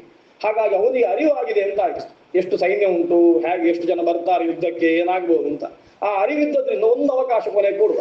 ಏನಾದ್ರೂ ನಿಶ್ಶಬ್ದವಾಗಿ ಸೀತೆಯನ್ನು ಒಪ್ಪಿಸಿ, ಇಲ್ಲದಿದ್ರೆ ಯುದ್ಧ ಮಾಡ್ಲಿ ಅಷ್ಟೇ. ಅದೊಂದು ಕೊನೆ ಬಾರಿ ಒಂದು ಹೇಳಿ ಯುದ್ಧ ಮಾಡುವ ಅಂತ ಎಲ್ಲ ಸಿದ್ಧತೆ ಇರುವಾಗ, ಇದು ಒಳಗಿಂದ ಪುಕ್ಕಲುತನ ಉಂಟು ಎನ್ನುವ ದೃಷ್ಟಿಯಿಂದ ಅಲ್ಲ, ಪೂರ್ತಿ ಕಾನ್ಫಿಡೆನ್ಸ್ ಉಂಟು ನಮಗೆ, ನಮ್ಮಲ್ಲಿ ಬೇಕಾದಷ್ಟು ಬಲ ಉಂಟು. ಆದ್ರೆ ಸುಮ್ಮನೆ ಯಾಕೆ ಬಡಪಾಯನ್ನು ಸೋಲಿಸುವುದು ಎನ್ನುವ ದೃಷ್ಟಿಯಿಂದ ಒಂದು ಬಾರಿ ಹೇಳುವ ಅಂತ ಹೇಳಿ ಅದಕ್ಕೋಸ್ಕರ ಅಂಗದನ್ನು ಕಳಿಸುವ ಅಂತ ಒಂದು ತೀರ್ಮಾನ ಮಾಡುವಂಥದ್ದು. ಅದಕ್ಕಿಂತ ಮೊದಲು ಒಂದಿಷ್ಟು ಲಕ್ಷ್ಮಣನಿಗೆ ರಾಮ ಉಪದೇಶ ಮಾಡ್ತಾನೆ. ಲಂಕೆಯನ್ನು ನೋಡಿಕೊಂಡು ವ್ಯೂಹವನ್ನು ಹೇಗೆ ರಚನೆ ಮಾಡಬೇಕು, ಶತ್ರುವನ್ನು ಹಿಡಿಯುವಾಗ ಎಲ್ಲ ಕಡೆಯಿಂದ ಅವ ತಪ್ಪಿಸಿಕೊಳ್ಳದ ಹಾಗೆ ಅವನನ್ನು ಹಿಡಿಬೇಕು ಅಂತ. ಅದಕ್ಕೋಸ್ಕರವಾಗಿ ಪ್ರಧಾನವಾಗಿ 4 ದ್ವಾರಗಳುಂಟು ಲಂಕೆಗೆ. ಆ 4 ದ್ವಾರದಲ್ಲೂ ಕೂಡ ಹೊರಬದಿಯಿಂದ ನಾವು ನಿಲ್ಬೇಕು. ಯಾಕೆಂತಂದ್ರೆ ಮೇಲಿನಿಂದ ಆಕ್ರಮಣ ಮಾಡಿ ಎಲ್ಲಿಯಾದ್ರೂ ಅವರು ರಾಕ್ಷಸರು ತಪ್ಪಿಸಿಕೊಳ್ಬೇಕು ಅಂತ ಹೊರಗಿಂದ ಬಂದ್ರೆ ಅವನು ಅಲ್ಲಿಂದ ಹೊರ ಹೋಗ್ಲಿ ಬಿಡ್ಲಿಕ್ಕಿಲ್ಲ.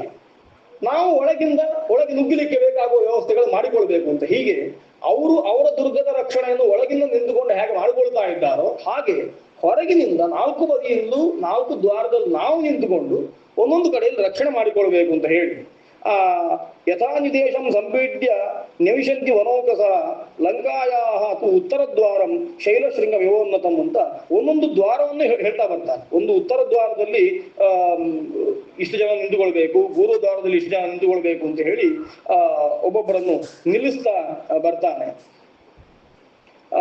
ಪೂರ್ವಂತು ದ್ವಾರಮಾಸಾಧ್ಯ ನೀಲಃ ಹರಿಜಮೂಪತಿ ಅಧಿಷ್ಠಸ್ಥ ಮೈಂದೇನ ದ್ವಿವಿಧೇಜ ವಿಧಿವಾನ್. ಪೂರ್ವದ್ವಾರದಲ್ಲಿ ನೀಲ ಎನ್ನುವಂತಹ ಕಪಿ ಮೈಂದ ದ್ವಿಜರನ್ನು ಸೇರಿಸಿಕೊಂಡು ನಿಂತುಕೊಂಡು ರಕ್ಷಣೆ ಮಾಡ್ತಾನೆ. ಅದೇ ರೀತಿಯಲ್ಲಿ ಅಂಗದ ದಕ್ಷಿಣ ದ್ವಾರಂ ಜಗ್ರಾಹ ಮಹಾಬಲ. ದಕ್ಷಿಣ ದ್ವಾರದಲ್ಲಿ ಅಂಗದ ನಿಂತುಕೊಂಡು ರಕ್ಷಣೆ ಮಾಡ್ತಾನೆ. ಹನುಮಾನ್ ಪಶ್ಚಿಮ ದ್ವಾರ ರಕ್ಷ ಬಲವಾನ್ ಕಪಿ. ಹನುಮಂತನ ನಿರ್ದೇಶನದಲ್ಲಿ ಒಂದಷ್ಟು ಕಪಿಗಳು ಸೇರಿಕೊಂಡು ಪಶ್ಚಿಮ ದ್ವಾರದಲ್ಲಿ ರಕ್ಷಣೆ ಮಾಡ್ತಾರೆ. ಸುಗ್ರೀವ ನಾನು ಪೂರ್ವ ದ್ವಾರದಲ್ಲಿ ನಿಂತುಕೊಂಡು ರಕ್ಷಣೆ ಮಾಡಬೇಕು. ಹೀಗೆ ದ್ವಾರೇ ದ್ವಾರೇ ಹರಿಣ ಅಂತೂ ಕೋಟಿ ಅವರ್ತಯತೆ ಅಂತ ಕೋಟಿಗಳ ಕೋಟಿ ಅಷ್ಟಷ್ಟು ಕಪಿವೀರರು ಒಂದೊಂದು ದ್ವಾರದಲ್ಲಿ ನಿಂತುಕೊಂಡು ಒಂದು ಅರ್ಥದಲ್ಲಿ ಪೂರ್ಣವಾದ ಲಂಕೆಯಿಂದ ಒಬ್ಬನೂ ರಾಕ್ಷಸ ತಪ್ಪಿಸಿಕೊಳ್ಳುವ ಹಾಗಿಲ್ಲ. ಹಾಗಾಗಿ ಸತ್ರೆ ಅಲ್ಲೇ ಸಾಯ್ಬೇಕು, ಒಳಗೆ ಹೊರ ಬರುವ ಹಾಗಿಲ್ಲ ಎನ್ನುವ ದೃಷ್ಟಿಯಿಂದ ಹೊರಗಿನಿಂದ ರಕ್ಷಣೆಯನ್ನು ಒಂದಿಷ್ಟು ಮಾಡಿಕೊಳ್ತಾರೆ. ಇವರು ಹೇಗಿದ್ದಾರೆ ಅಂತ ಕೇಳಿದ್ರೆ ಬೇರೆ ಆಯುಧಗಳನ್ನು ರಾಮಾಯಣ ಹೇಳುವುದಿಲ್ಲ.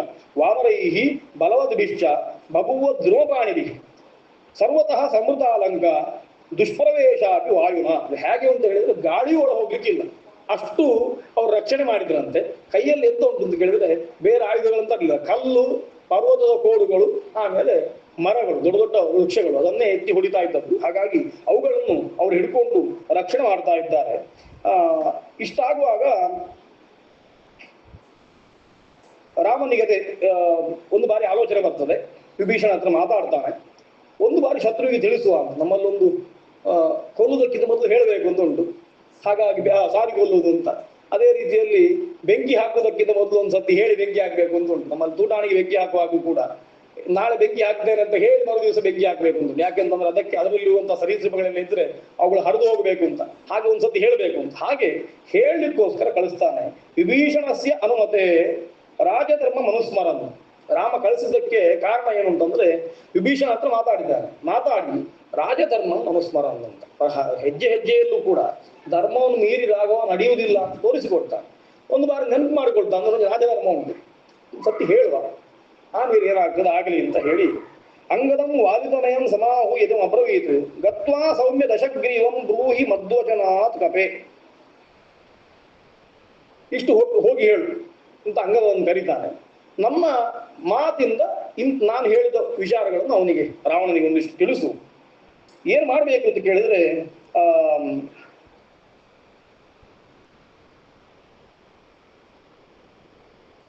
ಭ್ರಷ್ಟಶ್ರೀಕಂ ಗತೈಶ್ವರ್ಯಂ ಮೂರ್ಷ ನಷ್ಟಚೇತನಂ ಋಷೀಣಾಂ ದೇವತಾನಾಂಚ ಗಂಧರ್ವತ್ಸರಸಾಂ ತಥಾ ನಾಗಾನಾಮಥ ಯಕ್ಷಾಣಾಂ ರಾಜ್ಞಾಂಚ ರಜನೀಶ್ವರ ಯಚ್ಚ ಪಾಪಂ ಕೃತಂ ಮೋಹಾದ್ ಅವಲಿಪ್ತೇನ ರಾಕ್ಷಸ ನೂನಂತೆ ವಿಗತೋ ದರ್ಪಃ ಸ್ವಯಂ ಭೂವರ ದಾನವ ತಸ್ಯ ಪಾಪಸ್ಯ ಸಂಪ್ರಾಪ್ತ ವ್ಯುಷ್ಟಿ ಅದ್ಯ ದುರಾಸದ. ಇಷ್ಟು ಹೇಳಬೇಕು. ನೀನು ಇಲ್ಲಿವರೆಗೆ ಏನೆಲ್ಲ ಮಾಡಿದ್ದಿ, ಯಾರ್ಯಾರಿಗೆ ಏನೇನು ಮಾಡಿದ್ದಿ? ದೇವತೆಗಳಿಗೆ, ಯಕ್ಷರಿಗೆ, ಋಷಿಗಳಿಗೆ, ಗಂಧರ್ವರಿಗೆ, ಅಪ್ಸರಸ್ಸುಗಳಿಗೆ, ನಾಗಗಳಿಗೆ, ಯಕ್ಷರಿಗೆ, ಆಮೇಲೆ ಸಾಮಾನ್ಯವಾದ ರಾಜರಿಗೆ. ಅಂದ್ರೆ ರಾವಣ ಮಾಡಿದ ಅಷ್ಟೂ ಪಾಪಗಳನ್ನು ಒಂದ್ಸತಿ ನೆನಪಿಸಿ, ಸೀತೆಯನ್ನು ಕದ್ಕೊಂಡು ಹೋದಕ್ಕೆ ಅಂತ ಅಲ್ಲ, ಒಂದು ಕಾರಣ ಇಟ್ಟುಕೊಂಡಲ್ಲ, ನೀನು ವಜಿಸು ಅಥವಾ ನಿನಗೆ ಕಾಲ ಪಕ್ವಾದದ್ದು ಅದಕ್ಕೋಸ್ಕರ ಅಂತಲ್ಲ. ನೀನು ಮಾಡಿದ ಇಷ್ಟೂ ಪಾಪಗಳಿಗೆ ಮುಂದೆ ರಾವಣನು ಕೂಡ ನೆನಪಿಸಿಕೊಳ್ತಾನೆ. ಅಷ್ಟೂ ಪಾಪಗಳಿಗೆ ಕಾಲ ಸನ್ನಿಹಿತ ಆಗಿದೆ. ಇನ್ನು ಸೀತಾವ್ಯಾಜ ಇದೆಲ್ಲವೂ ಕೂಡ ಅದಕ್ಕೆ ಕಾರಣ ಅಂತ ಅರ್ಥ. ಹಾಗಾಗಿ ನೀನು ಈ ಹಿಂದೆ ಮಾಡಿದಂತಹ ಎಲ್ಲ ಕೆಲಸಗಳಿಗೆ ಅವುಗಳು ಪಕ್ವವಾಗಿ ವ್ಯುಷ್ಟಿ ಅದ್ಯ ದುರಾಸದ. ಹಾಗಾಗಿ ಯಸ್ಯ ದಂಡಧರ ಸ್ನೇಹಂ ದಾರಾಹರಣ ಕರ್ಷಿತ ದಂಡಂ ದಾರಾಯಣ ಮಾನಸ್ತು ಲಂಕಾದ್ವಾರೆ ವ್ಯವಸ್ಥಿತ. ಈ ಎಲ್ಲ ವ್ಯವಸ್ಥೆಗಳನ್ನು ನೀನು ಈ ಪಾಪಗಳನ್ನು ಮಾಡಿದ್ರಿಂದ ನನಗೆ ಎರಡು ಬಾಧ್ಯತೆ. ಒಂದು, ನನ್ನ ಹೆಂಡತಿಯನ್ನು ಕದ್ಕೊಂಡು ಹೋಗಿದ್ದಿ ಅಂತ, ಅಷ್ಟು ಮಾತ್ರ ಅಲ್ಲ, ನಾನು ಇಕ್ಷ್ವಾಕು ಕುಲದಲ್ಲಿ ಪ್ರಕೃತ ನಾನು ಆ ಸ್ಥಾನದಲ್ಲಿ ಇರುವವ, ನನ್ಗೆ ಜವಾಬ್ದಾರಿ ಉಂಟು. ಸಿಂಹಾಸನದಲ್ಲಿ ಇದ್ದಾನೋ ಇಲ್ಲವೋ ಎನ್ನುವುದಕ್ಕಿಂತ ಹೆಚ್ಚು ಆ ರಾಜವಂಶದಲ್ಲಿ ಹುಟ್ಟಿ ಅಧರ್ಮವನ್ನು ಲೋಕದಲ್ಲಿ ನೋಡ್ತಾ ಕೂತ್ಕೊಳ್ಳುವಂಥದ್ದು ರಾಜನಾದನಿಗೆ ಭೂಷಣ ಅಲ್ಲ, ವಂಶದಲ್ಲಿ ಹುಟ್ಟಿದವನಿಗೆ ಭೂಷಣ ಅಲ್ಲ. ಅಧಿಕಾರ ಇಲ್ಲ ಅಂತ ಕೂತ್ಕೊಳ್ಳಿಕ್ಕಿಲ್ಲ. ಅಧಿಕಾರ ಇಲ್ಲದಿದ್ರೂ ಕೂಡ ದತ್ತಾಧಿಕಾರದಲ್ಲಿ ಎಷ್ಟು ಕೆಲಸ ಮಾಡ್ಬೋದು ಅಷ್ಟನ್ನು ಮಾಡ್ಲಿಕ್ಕೆ ಉಂಟು. ಹಾಗಾಗಿ ನನಗೆ ಆ ಕೆಲಸ ಉಂಟು. ನಾನು ದಂಡ ತರಸ್ತೇಹಂ, ನಿನಗೋಸ್ಕರ ದಂಡವನ್ನು ಪರಿಗ್ರಹ ಮಾಡಿದ್ದೇನೆ. ದಂಡ ಅಂತ ಕೇಳಿ ಅಂದ್ರೆ ಕೇವಲ ಒಂದು ಕೋಲು ಮಾತ್ರ ಅರ್ಥ ಅಲ್ಲ, ಅದಕ್ಕೆ ಬೇಕಾಗುವ ಶಿಕ್ಷೆ ಅಂತ ಅರ್ಥ. ನೀನು ಮಾಡಿದಂತಹ ಎಲ್ಲ ಪಾಪಗಳಿಗೆ ಶಿಕ್ಷೆ ಕೊಡ್ಲಿಕ್ಕೆ ನಾನೀಗ ತಯಾರಾಗಿದ್ದೇನೆ. ದಾರಾಹರಣ ಕರ್ಷಿತ, ಅದರೊಟ್ಟಿಗೆ ನನ್ನ ಹೆಂಡತಿಯನ್ನು ಹೇಳ್ಕೊಂಡು ಹೋಗಿದ್ದೇನೆ ಅಂತದ್ದು ಕೂಡ ಉಂಟು, ಆ ವ್ಯಥೆಯೂ ಉಂಟು. ಹಾಗಾಗಿ ದಂಡವನ್ನು ಧಾರಣೆ ಮಾಡಿದ್ದೇನೆ, ಅದನ್ನು ನಾನು ಕೊಡ್ತೇನೆ ನಿನಗೆ, ಇಷ್ಟನ್ನು ನೀನು ಹೇಳು ಅಂತ.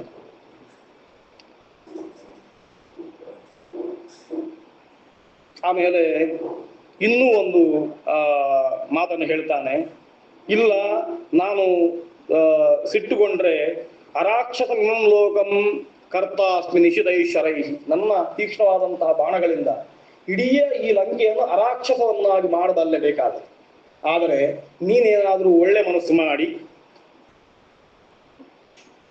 ನಚೇ ಚರಣಮಭ್ಯೇಷಿ ತಾಮಾದಾಯತು ಮೈಥಿಲಿ ಧರ್ಮಾತ್ಮ ರಾಕ್ಷಸ ಶ್ರೇಷ್ಠ ಸಂಪ್ರಾಪ್ತೋ ವಿಭೀಷಣ. ನನಗೆ ಎರಡು ಉದ್ದೇಶ. ಒಂದು ಸೀತೆಯನ್ನು ಪಡ್ಕೊಳ್ಳುವಂಥದ್ದು, ಅದು ಪಡ್ಕೊಳ್ತೇನೆ ಹಾಗೆ. ಇನ್ನೊಂದು ಉದ್ದೇಶ ಉಂಟು. ಧರ್ಮಾತ್ಮನಾದ ವಿಭೀಷಣ ನನ್ನನ್ನು ಶರಣ ಹೊಂದಿದ್ದಾರೆ. ನಿಶ್ಚಯವಾಗಿಯೂ ಅವನನ್ನು ಲಂಕೆಯ ಸಿಂಹಾಸನದಲ್ಲಿ ಕೂತ್ಕೊಳಿಸ್ತಾರೆ. ಅಭಿಷೇಕ ಮಾಡಿ ಆಗಿದೆ. ಅಭಿಷೇಕವನ್ನು ಮೊದಲೇ ಮಾಡಿ ಆಗಿದೆ. ಪಟ್ಟಾಭಿಷೇಕವನ್ನು ಹಿಂದೆ ಹೇಳಿದ ಹಾಗೆ, ಯಾಜ್ಞವಲ್ಕ್ಯನ ಹಾಗೆ ಹುಡ್ಕೊಂಡು ಹೋಗಿ ಅಂತ ಹೇಳಿದ ಹಾಗೆ. ಅಷ್ಟು ಕಾನ್ಫಿಡೆನ್ಸ್ ಉಂಟು ನನಗೆ. ರಾವಣವನ್ನು ಕೊಲ್ತೇನೆ, ಹಾಗಾಗಿ ಅಭಿಷೇಕ ಮಾಡಿ ಆಗಿದೆ. ಸಿಂಹಾಸನದಲ್ಲಿ ಕೂರಿಸಿ ಆಗಲಿಲ್ಲ. ಲಂಕೆಯ ಸಿಂಹಾಸನದಲ್ಲಿ ಕೂರಿಸಬೇಕು ಅಂತಂದ್ರೆ ರಾವಣ ಕೆಳಗೆ ಬೀಳ್ಬೇಕಲ್ಲ. ಅದಕ್ಕೋಸ್ಕರ ನಿಶ್ಚಯವಾಗಿಯೂ ಆ ಕೆಲಸವನ್ನು ನಾನು ಮಾಡ್ತೇನೆ. ನೀನು ಎಲ್ಲಿಯಾದರೂ ಧರ್ಮಕ್ಕೆ ಹೆದರಿ ಸೀತೆಯನ್ನು ಕೊಟ್ಟರೆ ಕ್ಷಮಿಸಲಿಕ್ಕೂ ತಯಾರಿದ್ದೆ. ನೀನು ಆಗದಿದ್ರೆ, ಹಾಗೆ ಬರದಿದ್ರೆ ನೀನು ನಚೇ ಚರಣ ಅಭ್ಯೇಷಿ ತಾಮಾದಾಯತು ಮೈಥಿಲೀನ್ ಧರ್ಮಾತ್ಮ ರಾಕ್ಷಸ ಶ್ರೇಷ್ಠ ಸಂಪ್ರಾಪ್ತೋ ವಿಭೀಷಣ.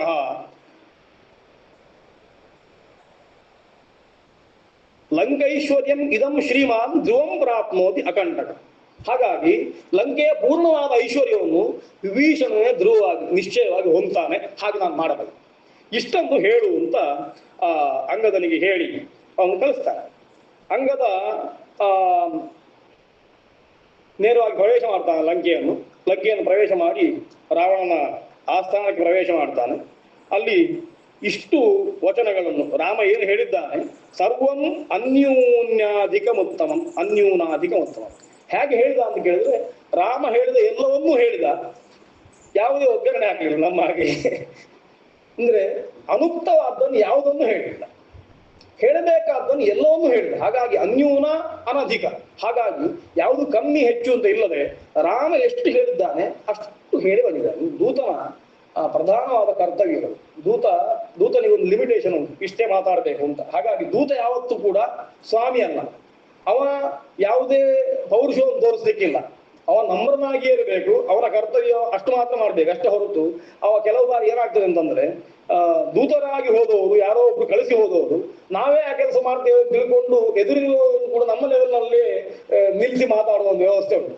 ಹಾಗೆ ಮಾತಾಡುವುದು ತಪ್ಪು ಅಂತ ಗೊತ್ತಾಗ್ತದೆ. ಹನುಮಂತನು ಅದನ್ನು ಇಟ್ಟುಕೊಂಡಿದ್ದಾನೆ, ಅಂಗದನು ಅದನ್ನು ಮಾಡಿದ್ದಾನೆ ಅಂತ ಗೊತ್ತಾಗ್ತದೆ. ಹೀಗೆ ಅದಷ್ಟನ್ನು ಅಂಗದ ಹೇಳ್ತಾನೆ. ಅಷ್ಟು ಅದನ್ನು ಕೇಳಿದ ಕೂಡಲೇ ಮತ್ತೆ ಪುನಃ ಸಿಟ್ಟು ಬರ್ತದೆ ರಾವಣನಿಗೆ. ಗೃಹ್ಯತಾಮಿತಿ ದುರ್ಮೇಧ ವಧ್ಯತಾಮಿತಿ ಚಾಸಕೃತ್ ರಾವಣಸ್ಯ ವಜಶ್ರುತ್ವ ದೀಪ್ತಾಗ್ನಿವ ತೇಜಸ ಜಗೃಹುಸ್ತಂ ತಥೋ ಘೋರಾ ಚತ್ವಾರ ರಜನೀಚರ. ರಾವಣ ಗಲಾಟೆ ಮಾಡ್ತಾನೆ. ಹಿಂದೆ ಬಂದವನು ಹೀಗೆ ಮಾತಾಡಿದ್ದಾನೆ, ಇವನು ಹೀಗೆ ಮಾತಾಡ್ತಾ ಇದ್ದಾನೆ. ಮಾತಾಡುವಾಗ ರಾಮ ಏನು ಹೇಳಿದ್ದಾನೆ ಅದನ್ನು ಹೇಳಿದ್ದು ವಿಷಯ ರಾಮ ಹೇಳಿದ್ದು ಹಾಗೆ ಉಂಟು. ಮತ್ತೆ ತೀಕ್ಷ್ಣವಾದ ಮಾತುಗಳನ್ನು ಹೇಳಿದ್ದಾನೆ. ಕೇಳಿ ಸಿಟ್ಟು ಬರ್ತದೆ. ಇವನೊಂದು ಹಿಡೀರಿ ಅಂತ ಹೇಳಿದ ಕೂಡ 4 ಜನ ಬಂದು ಅಂಗದನ್ನು ಹಿಡ್ಕೊಳ್ತಾನೆ. ಹಿಡ್ಕೊಂಡ ಕೂಡಲೇ ಅಂಗದ ದೇಹವನ್ನು ಕೊಳೆಯಿಕೊಂಡು ತನ್ನ ಬಲವನ್ನು ಉಪಯೋಗಿಸಿಕೊಂಡು ಅವರನ್ನು ಸಂಹಾರ ಮಾಡ್ತಾನೆ. ವ್ಯಥಯನ್ ರಾಕ್ಷಸಾನ್ ಸರ್ವಾನ್ ಹರ್ಷಂಶಾಪಿ ವಾನರಾನ್ ಸ ವಾನರಾಣ ಮಧ್ಯೇತು ರಾಮ ಪಾರ್ಶ್ವ ಭಾಗ. ಇಷ್ಟು ಮಾಡಿ ಮತ್ತೆ ಬೇರೆ ಎಂತೂ ಮಾಡಲಿಲ್ಲ. ಅಲ್ಲಿ ಅವರನ್ನು ಹಿಡಿದಂತಹ ರಾಕ್ಷಸರನ್ನು ಒದ್ದು ತನ್ನ ಶರೀರವನ್ನು ಕಾಪಾಡಿಕೊಂಡು ಆತ್ಮರಕ್ಷಣೆ ಮಾಡಿಕೊಂಡು ನೇರವಾಗಿ ಹಾರಿ ರಾಮನ ಹತ್ರ ಬಂದು ನಿಂತುಕೊಂಡು ನಮಸ್ಕಾರ ಮಾಡಿ ಹೇಳ್ತಾನೆ, ನಾನು ಹೋಗಿ ನೀನು ಹೇಳಿದಂತಹ ಕೆಲಸಗಳನ್ನು ನಾನು ಮಾಡಿದ್ದೇನೆ.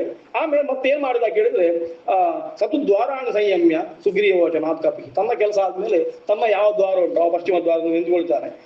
ಅಲ್ಲಿ ದಕ್ಷಿಣ ದ್ವಾರದಲ್ಲಿ ಆ ದಕ್ಷಿಣ ದ್ವಾರಕ್ಕೆ ಹೋಗಿ ನಿಂತುಕೊಂಡು ತನ್ನ ಕೆಲಸ ಮಾಡಿದ ಅಂತ. ಅಂದ್ರೆ ಮಾಡುವ ಕೆಲಸ ಎಷ್ಟು ಅಂತ ಗೊತ್ತಾಗ್ತದೆ. ಒಬ್ಬ ದೂತ ಮಾಡುವ ಕೆಲಸಗಳು ಅಷ್ಟು ಕೆಲಸವನ್ನು ಮಾಡಿ ಅಲ್ಲಿ ಬಂದು ನಿಂತುಕೊಂಡು ತನ್ನ ಕೆಲಸವನ್ನು ಮಾಡಿದ ಅಂತ ಗೊತ್ತಾಗ್ತದೆ. ಹೀಗೆ ಅಂಗದ ಸಂಧಾನ ಎನ್ನುವಂತ ಒಂದು ವ್ಯವಸ್ಥೆ, ಅದು ಒಂದು ಸಣ್ಣ ಪ್ರಸಂಗವಾಗಿ ಯಕ್ಷ ಪ್ರಸಂಗವಾಗಿ ಉಂಟು.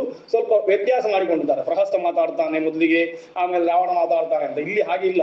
ನೇರವಾಗಿ ರಾವಣನ ಹತ್ರ ಹೋಗುವಾಗ ಒಂದಿಷ್ಟು ಜನ ರಾಕ್ಷಸರು ನೋಡ್ತಾರೆ, ನೋಡಿ ಆಮೇಲೆ ಬಂದು ತಿಳಿಸ್ತಾರೆ ಬಂದಿದ್ದಾನೆ ಅಂತ. ಅಷ್ಟು ಬಿಟ್ರೆ ಪ್ರತ್ಯೇಕವಾಗಿ ಯಾವುದೂ ಇಲ್ಲ. ಆ ಕಥೆಯನ್ನು ನೇರ ಹೋಗಿ 2ನೇ ವಿಷಯದೊಟ್ಟಿಗೆ ಮಾತಾಡುದು ಬೇಡ ಅಂತ ಹೇಳಿ ಆ ರೀತಿ ಮಾಡಿದ್ದಾರೆ ಅಂತ ಕಾಣ್ತದೆ. ಅಂತೂ ಹೌದು ಆ ರೀತಿಯ ವ್ಯವಸ್ಥೆಗಳು. ಅಂತೂ ಅಂಗದ ಸಂಧಾನ ಎನ್ನುವಂಥದ್ದು ವಾಲ್ಮೀಕಿ ರಾಮಾಯಣದ ಇರಲಿಲ್ಲ ಅಂತ ಯಾರೋ ಹೇಳಿದ್ರು. ಅಂಗದ ಸಂಧಾನ ಕಲ್ಪಿತ ಪ್ರಸಂಗ ವಾಲ್ಮೀಕಿ ರಾಮಾಯಣದ ಇರಲಿಲ್ಲ ಅಂತ. ಆಗ ನಮ್ಗೆ ಉತ್ತರ ಕೊಡ್ಲಿಕ್ಕೂ ಆಗ್ತಿರ್ಲಿಲ್ಲ.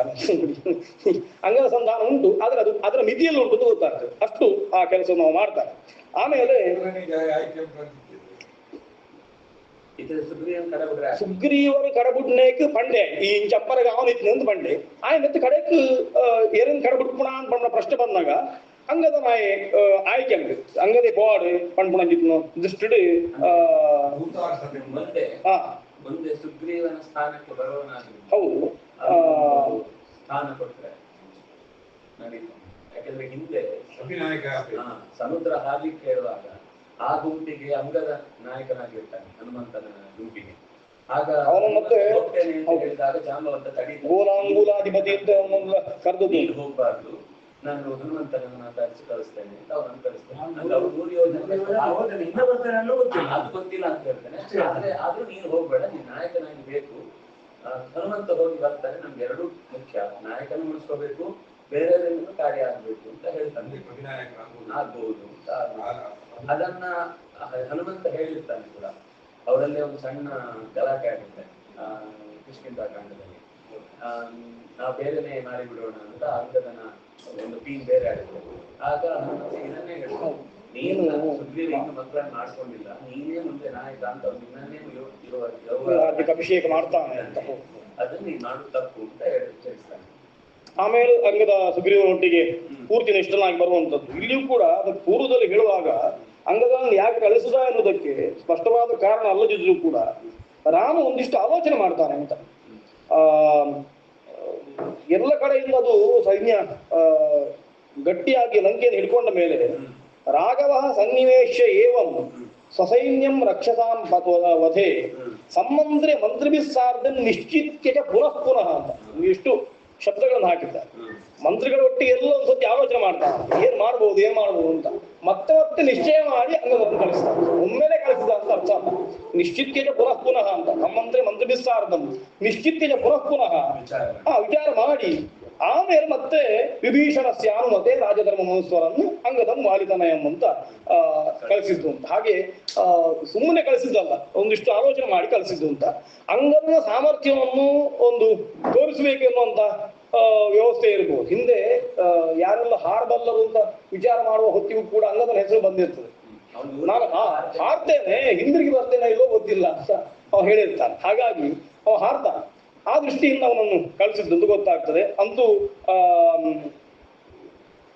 ಹೀಗೆ ಹೇಳಿದ ಮೇಲೆ ಅಂಗದ ವಾಪಸ್ ಬಂದ ಮೇಲೆ ಇನ್ನು ಯುದ್ಧವೇ ಶುರುವಾಗ್ತದೆ. ಲಂಕೆಯನ್ನು ಈ ವಾನರೆಲ್ಲ ಆಕ್ರಮಣ ಮಾಡ್ತಾರೆ. ಆಕ್ರಮಣ ಮಾಡಿ ಪ್ರವೇಶ ಮಾಡಿ ದಾರಿಯಲ್ಲಿದ್ದಂತಹ ರಾಕ್ಷಸರನ್ನೆಲ್ಲ ಕೊಲ್ಲಿಕ್ಕೆ ಆರಂಭ ಮಾಡ್ತಾರೆ. ಅವರ ಹತ್ರ ಹರಿತವಾದಂತಹ ನಿಷಿದ್ಧವಾದಂತಹ ಆಯುಧಗಳಿರ್ತವೆ. ಇವರ ಹತ್ರ ದ್ರುಮಗಳು, ಕಲ್ಲುಗಳು ಇತ್ಯಾದಿ ಆಯುಧಗಳಿಂದ ಅವರನ್ನು ಹೊಡಿತಾರೆ. ಹೊರತು ಕೈಗೆ ಸಿಕ್ಕಿದವರನ್ನು ಎಲ್ಲ ಸಂಹಾರ ಮಾಡ್ತಾರೆ. ಒಂದಷ್ಟು ವಾನರರು ಹತರಾಗ್ತಾರೆ, ರಾಮಾಯಣವನ್ನು ಹೇಳ್ತದೆ. ಒಂದಷ್ಟು ವಾನರರು ಹತ ಆಗ್ತಾರೆ, ಒಂದಷ್ಟು ರಾಕ್ಷಸರು ಈ ಸಂದರ್ಭದಲ್ಲಿ ಹತರಾಗ್ತಾರೆ. ಹೇಗೆ ಯುದ್ಧ ಮಾಡ್ತಾ ಇದ್ರು ಅಂತ ಕೇಳಿದ್ರೆ ದ್ವಂದ್ವ ಯುದ್ಧ ಮಾಡ್ತಾ ಇದ್ರಂತೆ. ಒಬ್ಬೊಬ್ಬ ಒಟ್ಟಿಗೆ ಯುದ್ಧ ಮಾಡ್ತಿದ್ರು. ಅಷ್ಟು ಸಂಖ್ಯೆಯಲ್ಲಿ ಇದ್ರು ಅಂತ ಅರ್ಥ. ಒಬ್ಬನೇ 4 ಜನ ಹೊಡೆಯುವಷ್ಟು ಅವಕಾಶಗಳು ಬೇಕು ಅಂತಿರ್ಲಿಲ್ಲ. ಹಾಗಾಗಿ ಆ ರೀತಿಯಲ್ಲಿ ದ್ವಂದ್ವ ಯುದ್ಧ ಮಾಡ್ತಾ ಇದ್ರು. ಯಾರ್ಯಾರು ಒಟ್ಟಿಗೆ ಯುದ್ಧ ಮಾಡ್ತಾರೆ ಅಂತ ಒಂದಷ್ಟು ಲಿಸ್ಟ್ ಕೊಟ್ಟಿದ್ದಾರೆ. ರಾಕ್ಷಸ ಮುಖ್ಯರು ಕಪಿ ಮುಖ್ಯರೊಟ್ಟಿಗೆ ಯುದ್ಧ ಮಾಡ್ತಾ ಇದ್ದಾರೆ ಅಂತ. ಇಂದ್ರಜಿತ್ತು ಅಂಗದನೊಟ್ಟಿಗೆ ಯುದ್ಧ ಮಾಡ್ತಾನೆ. ಆಮೇಲೆ ಹನುಮಂತ ಜಂಬುಮಾಲಿಯೊಟ್ಟಿಗೆ ಯುದ್ಧ ಮಾಡ್ತಾನೆ. ಸುಗ್ರೀವ ಪ್ರಗಸ ಎನ್ನುವಂತಹ ರಾಕ್ಷಸನೊಟ್ಟಿಗೆ ಯುದ್ಧ ಮಾಡ್ತಾನೆ ಅಂತ. ಹೀಗೆ ಒಬ್ಬೊಬ್ಬರ ಬಲಕ್ಕೆ ಸರಿಯಾಗಿ ಅವರು ತಮ್ಮ ಸಮಬಲರನ್ನು ನೋಡಿಕೊಂಡು ಅವರೊಟ್ಟಿಗೆ ಯುದ್ಧ ಮಾಡಿದಂತಹ ವರ್ಣನೆಗಳನ್ನು ರಾಮಾಯಣ ಮಾಡ್ತದೆ.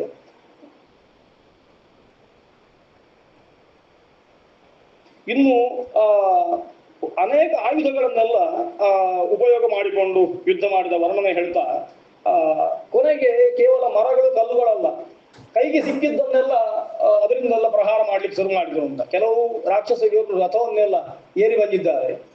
ಒಂದು ಹಂತದಲ್ಲಿ ನೀರು ಒಂದು ರಥಚಕ್ರವನ್ನೇ ತಗೊಂಡು ಅವನ ರಥದ ಚಕ್ರವನ್ನೇ ಕಿತ್ತು ಅವನಿಗೆ ಹೊಡೆದಂತೂ ಕೈಗೆ ಸಿಕ್ಕಿದ ಆಯುಧಗಳನ್ನು, ಇವರು ಪ್ರತ್ಯೇಕವಾದ ಆಯುಧಗಳನ್ನು ತಗೊಂಡು ಬರಲಿಲ್ಲ. ರಾಮಲಕ್ಷ್ಮಣರು ಅವರ ಶರಚಾಪಗಳನ್ನು ಬಿಟ್ಟರೆ ಬೇರೆ ಯಾವುದೇ ಆಯುಧಗಳನ್ನು ತಗೊಂಡು ಬಂದು ಗೊತ್ತಾಗುದಿಲ್ಲ. ಹಾಗಾಗಿ ಕೈಗೆ ಸಿಕ್ಕಿದಂತಹ ವಸ್ತುಗಳಿಂದಲೇ ಹೊಡೆದದ್ದನ್ನು ರಾಮಾಯಣ ಹೇಳ್ತದೆ. ಕೆಲವು ಪ್ರಯೋಗಗಳನ್ನು ನೋಡ್ಬೇಕು. ವಾಲ್ಮೀಕಿಗಳು ಮಾಡುವ ಪ್ರಯೋಗಗಳನ್ನು, ಅಪಪ್ರಯೋಗಗಳನ್ನು ಮಾಡ್ತಾರೆ, ಅವ್ಯಾಕರಣ ಪ್ರಯೋಗಗಳು ಮಾಡ್ತಾರೆ, ಕೆಲವೆಲ್ಲ ಆಕ್ಷೇಪಗಳು ಉಂಟು. ಸುಷ್ಟು ಪ್ರಯೋಗ ಮಾಡಿದ್ದನ್ನು ಮರೆತು ಬಿಡ್ತದೆ. ಕೆಲವು ಸುಷ್ಟು ಪ್ರಯೋಗಗಳನ್ನು ವಾಲ್ಮೀಕಿಗಳು ಮಾಡಿದ್ದಾರೆ. ಒಂದೇ ಶ್ಲೋಕದಲ್ಲಿ, ಒಂದು 2 ಶ್ಲೋಕದ ಅಂತರದಲ್ಲಿ ಒಂದು ಗೃಹ್ಯ ಅಂತ ಪ್ರಯೋಗ ಮಾಡ್ತಾರೆ. ಶಿಲಾಂ ಸುಮಹತೀಂ ಗೃಹ್ಯ ಅಂತ ಪ್ರಯೋಗ ಮಾಡ್ತಾರೆ. ಗೃಹ್ಯ ಅಂತ ಒಂದು ಪ್ರಯೋಗ ಆಗುದಿಲ್ಲ ವಾಲ್ಮೀಕಿ ವ್ಯಾಕರಣ ಪ್ರಕಾರ. ಗೃಹ್ಯ ಸಂಗೃಹ್ಯ ಅಂತ ಆಗ್ತದೆ, ಉಪಸರ್ಗ ಇದ್ರೆ ಆಗ್ತದೆ. ಗೃಹೀತ್ವ ಅಂತ ಹೇಳ್ಬೇಕು, ಆಗುದಿಲ್ಲ. ಹಾಗಾಗಿ ಆಗುದಿಲ್ಲ, ಹಾಗೆ ಪ್ರಯೋಗ ಮಾಡ್ತಾರೆ. ಅದು ವಾಲ್ಮೀಕಿ ಕೃತವಾದ್ರಿಂದ ಸಾಧು ಅಂತ ಹೇಳಿ. ಅಂದ್ರೆ ಸಾಧು ಪ್ರಯೋಗಗಳನ್ನು ಪಟ್ಟಿ ಮಾಡುವಾಗ ವ್ಯಾಸಕೃತ ಪ್ರಯೋಗಗಳು, ವಾಲ್ಮೀಕಿಗಳ ಪ್ರಯೋಗಗಳು, ಕಾಳಿದಾಸ ಅನ್ನೋದು ನಾವು ಬರ್ತೇವೆ. ಹಾಗಾಗಿ ಅವ್ರು ಮಾಡಿದ್ರಿಂದ ಸಾಧು ಅಂತ, ಅವರಿಗೆ ಗೌರವ ಕೊಟ್ಟು ಸಾಧು ಅಂತ ಹೇಳೋದು. ಯಾಕೆ ಅಂತ ಕೇಳಿದ್ರೆ ಆ ಮಹಾಪುರುಷರು ತಪ್ಪು ಮಾಡುದಿಲ್ಲ ಎನ್ನುವಂಥ ಸಾಮಾನ್ಯ ನಿಯಮ. ಯಾಕೆಂತಂದ್ರೆ ಆ ತಪ್ಪು ಮಾಡಿ ಅವ್ರಿಗೆ ಏನ್ ಆಗ್ಬೇಕಾಗಿಲ್ಲ ಒಂದು, ಅದರಿಂದ ಅವ್ರ ಮರ್ಯಾದೆ ಹೋಗುದಿಲ್ಲ ಅಂತ. ಆನೆ ಇರುವೆಯನ್ನು ಚಚ್ಚಿ ಸಾಯಿಸಿತು ಅಂತ ಹೇಳುವಂಥದ್ದು ಆನೆಗೆ ಭೂಷಣವೂ ಅದು ಮತ್ತೆ. ಹಾಗಾಗಿ ಅಂತಹ ವ್ಯವಸ್ಥೆ ಇಲ್ಲ. ಅದಕ್ಕೂ ಗೃಹ್ಯ ಎನ್ನುವಂಥದ್ದನ್ನು ವಾಲ್ಮೀಕಿಗಳು ಮಾಡಿದ್ದಾರೆ ಅಂತ ಇಟ್ಟುಕೊಂಡು ಮುಂದೆ ವಕ್ಷಸಿ ಅಭಿಜಘಾನಾಶು ಅಂತ ಪ್ರಯೋಗ. ವಕ್ಷಸಿ ಆಜಘಾನ ಅಥವಾ ವಕ್ಷಸಿ ಆಜಘನೆ ಅಂತ ಜಘಾನ ಪ್ರಯೋಗ ಮಾಡ್ತಾರೆ. ವಕ್ಷ ಅಥವಾ ವಕ್ಷ ಜಘಾನ ಅಂತ ಹೇಳಿ ಮಾಡುವಂಥದ್ದು ಸಾಮಾನ್ಯವಾಗಿ. ಆದ್ರೆ ವ್ಯಾಕರಣ ಪ್ರಕಾರ ವಕ್ಷಸಿ ಜಘಾನ ಅಂತ ಹೇಳಬೇಕು ಅಂತ, ಸಪ್ತಮಿ ಹೇಳಬೇಕು ಅಂತ. ಅಲ್ಲಿ ಕಾಳಿದಾಸನು ತಪ್ಪು ಮಾಡಿದ್ದಾನೆ ಅಂತ ತೋರಿಸ್ತಾರೆ. ಆಜಘನೆ ವಿಷಮ ವಿಲೋಚನಸ್ಯ ವಕ್ಷ ಅಂತ ಕಾಳಿದಾಸ ಪ್ರಯೋಗ ಮಾಡಿದ್ದಾನೆ ತಪ್ಪು ಅಂತ ಹೇಳುವಾಗ ವಾಲ್ಮೀಕಿಗಳು ವಕ್ಷಸಿ ಅಂತ ಅಲ್ಲಿ ಹೇಳುವಾಗ ವಕ್ಷಸಿ ಜಘಾನ ಅಂತ ಹೇಳಬೇಕು ಅಂತ ನಿರ್ಣಯ ಮಾಡ್ತಾರೆ ವೈಯಾಕರಣರು. ಇಲ್ಲಿ ವಾಲ್ಮೀಕಿಗಳು ವಕ್ಷಸಿ ಆ ಜಘಾನ ಅಂತ ಪ್ರಯೋಗ ಮಾಡಿದ್ದಾರೆ. ಹಾಗಾಗಿ ಗೊತ್ತಾಗ್ತದೆ ವ್ಯಾಕರಣ ಗೊತ್ತಿಲ್ಲದೆ ಅಥವಾ ಲೋಕರೂಢಿಯನ್ನು ಮೀರಿ ಮಾಡಿದ್ದಲ್ಲ ಅಂತ. ಎಲ್ಲಿ ಹೇಗೆ ಹೇಳ್ಬೇಕು ಹಾಗೆ ಋಷಿಗಳು ಹೇಳ್ತಾರೆ ಅಂತ ಗೊತ್ತಾಗ್ತದೆ. ಅಂಥದ್ದೊಂದು ಪ್ರಯೋಗ ಒಂದೇ ಹಂತದಲ್ಲಿ ಕಾಣಿಸ್ತದೆ. ಹತ್ರ ದೂರದಲ್ಲಿ ಅಲ್ಲ, ಎಲ್ಲೋ ಒಂದ್ ಕಡೆ ಇಲ್ಲ, ಅಲ್ಲೇ ಗೊತ್ತಾಗ್ತದೆ. ಅಲ್ಲಿ ಹಾಗೆ ಗೊತ್ತಾಗೋದ್ರಿಂದ ನಾವು ಕೇವಲ ಅಂತ ಹೇಳಿ ರಾಮಾಯಣವನ್ನು ಬದಿಗಿಡುವ ಹಾಗಿಲ್ಲ. ಕೆಲವು ಬಾರಿ ತುಂಬಾ ಆಕ್ಷೇಪ ಮಾಡೋರು ಇದ್ದಾರೆ. ಅದೇ ವಾಲ್ಮೀಕಿ ತೂಕಡಿಸಿದಾಗ ಅಂತ ಎನ್ನುವ ವಿಷಯ ಬರುವಾಗ ವಾಲ್ಮೀಕಿಗಳು ಎಷ್ಟು ತಪ್ಪು ಮಾಡಿದ್ದಾರೆ ಅಂತ. ಗಂಗೆಯಲ್ಲಿ ಕಮಲ ಉಂಟು ಅಂತ ಹೇಳಿದ್ದಾರೆ ಅಂತ, ನದಿಯಲ್ಲಿ ಕಮಲ ಅರಳಿತು ಅಂತ ಹೇಳಿದ್ದಾರೆ ಅಂತ. ನದಿಯಲ್ಲಿ ಕಮಲ ಅಳುವುದಿಲ್ಲ, ಯಾಕೆ ಅಂತ ಹೇಳಿದ್ರೆ ಅದು ಹರಿಯುವಂತಹ ನೀರಾದ್ರಿಂದ ಅಲ್ಲಿ ಕಮಲ ಅಳುವುದಿಲ್ಲ ಅಂತ. ಆದ್ರೆ ಒಂದು ನಾವು ಕೆಲವು ವಿಷಯಗಳನ್ನು ಗಮನಿಸ್ಬೇಕು. ಯಾಕೆ ಅಂತಂದ್ರೆ ನದಿ ಅನ್ನುವಂಥದ್ದು ಯಾವತ್ತೂ ಹರಿತಾ ಉಂಟು ಅಂತ ನಮಗೆ ತಲೆ ಇರ್ತದೆ. ನದಿಯಲ್ಲಿ ಹಾಗಿರುವುದಿಲ್ಲ. ನದಿ ಕೆಲವು ಬಾರಿ ಒಂದಿಷ್ಟು ಜಾಗದಲ್ಲಿ ಒಳಗೆ ಬಂದಿರ್ತದೆ, ಅಲ್ಲಿ ಹರಿವು ಇರುವುದಿಲ್ಲ, ಸರೋವರದ ಹಾಗೆ ಆಗಿರ್ತದೆ, ಮಡು ಆಗಿರ್ತದೆ. ಅದು ಹೇಗಿರ್ತದೆ ಅಂತಂದ್ರೆ ವರ್ಷದಲ್ಲಿ ಕೆಲವು ತಿಂಗಳು ಮಾತ್ರ ಪ್ರವಾಹ ಬರುವಾಗ ಹರಿಯುವುದು. ಆಮೇಲೆ ನೀರು ತಗ್ಗಾದ ಕೂಡಲೇ ಮಡುವಿನ ನೀರು ಬೇರೆ, ನದಿಯ ನೀರು ಬೇರೆ ಆಗ್ತದೆ. ಆ ಹೊತ್ತಿಗೆ ಅದು ನೋಡ್ಲಿಕ್ಕೆ ಗಂಗೆ, ಆದರೆ ಅದ್ರ ಮಧ್ಯದಲ್ಲಿ ಒಂದಿಷ್ಟು ನೀರು ನಿಂತು ಒಂದು 6 ತಿಂಗಳು ನಿಂತುಕೊಂಡದ್ರಿಂದ ಅದರಲ್ಲಿ ಕಮಲಗಳು ಹುಟ್ಟಿ ಬೆಳಿಬಾರದು ಅಂತ ಏನು ಆಕ್ಷೇಪಗಳಿಲ್ಲ. ಹಾಗಾಗಿ ಒಂದು ಮತ್ತೊಂದು ಕಾಣಿಕೆ ಹೌದು ಅಂತದ್ದು ಬೇಕಾದಷ್ಟು ಉಂಟು. ಅಂಥದ್ದು ಇಲ್ಲಿ ಊರಿನಲ್ಲೂ ಕಾಣಸಿಗ್ತದೆ. ಊರಿನಲ್ಲೂ ಕೂಡ ಎಷ್ಟೋ ಗದ್ದೆಗಳಲ್ಲಿ ಅಥವಾ ನದಿಯ ಹತ್ರ ಇರುವಂತಹ ಜಾಗಗಳಲ್ಲಿ ಒಳಗೆ ನೀರು ಬಂದದ್ರಲ್ಲಿ ಕಮಲಗಳು ಅಂಥದ್ದು ಕಾಣಸಿಗ್ತದೆ. ಹಾಗಾಗಿ ಮತ್ತೊಂದು ಎಂತಂದ್ರೆ ಕಾಲಿಕವಾಗಿ ಎಷ್ಟೋ ಘಟನೆಗಳು ಹಿಂದೆ ಆಗ್ತಾ ಇದ್ದದ್ದು ಈಗ ಆಗದೇ ಇರುವಂಥದ್ದು ಉಂಟು. ಎಷ್ಟೋ ನಮ್ಮಲ್ಲಿ ಬೆಂದ್ರು ತೀರ್ಥವನ್ನು ನೋಡ್ತೇವೆ, ಬಿಸಿನೀರಿನ ಮುಗಿ ಅಂತ. ಇವತ್ತು ಅದರಲ್ಲಿ ಬಿಸಿನೀರಿಲ್ಲ. ಒಂದು ಕಾಲದಲ್ಲಿ ಬಿಸಿನೀರು ಬರ್ತಾ ಇತ್ತು, ಬದ್ರಿಯಲ್ಲಿ ತಪ್ಪಕೊಂಡ್ರೆ ಬಿಸಿನೀರು ಬರ್ತಾ ಉಂಟು. ಇನ್ನೊಂದು 10-50 ವರ್ಷದಲ್ಲಿ ಅದು ನಿಂತರೂ ಕೂಡ ಆಶ್ಚರ್ಯ ಪಡಬೇಕಾದ್ಯಂತಿಲ್ಲ.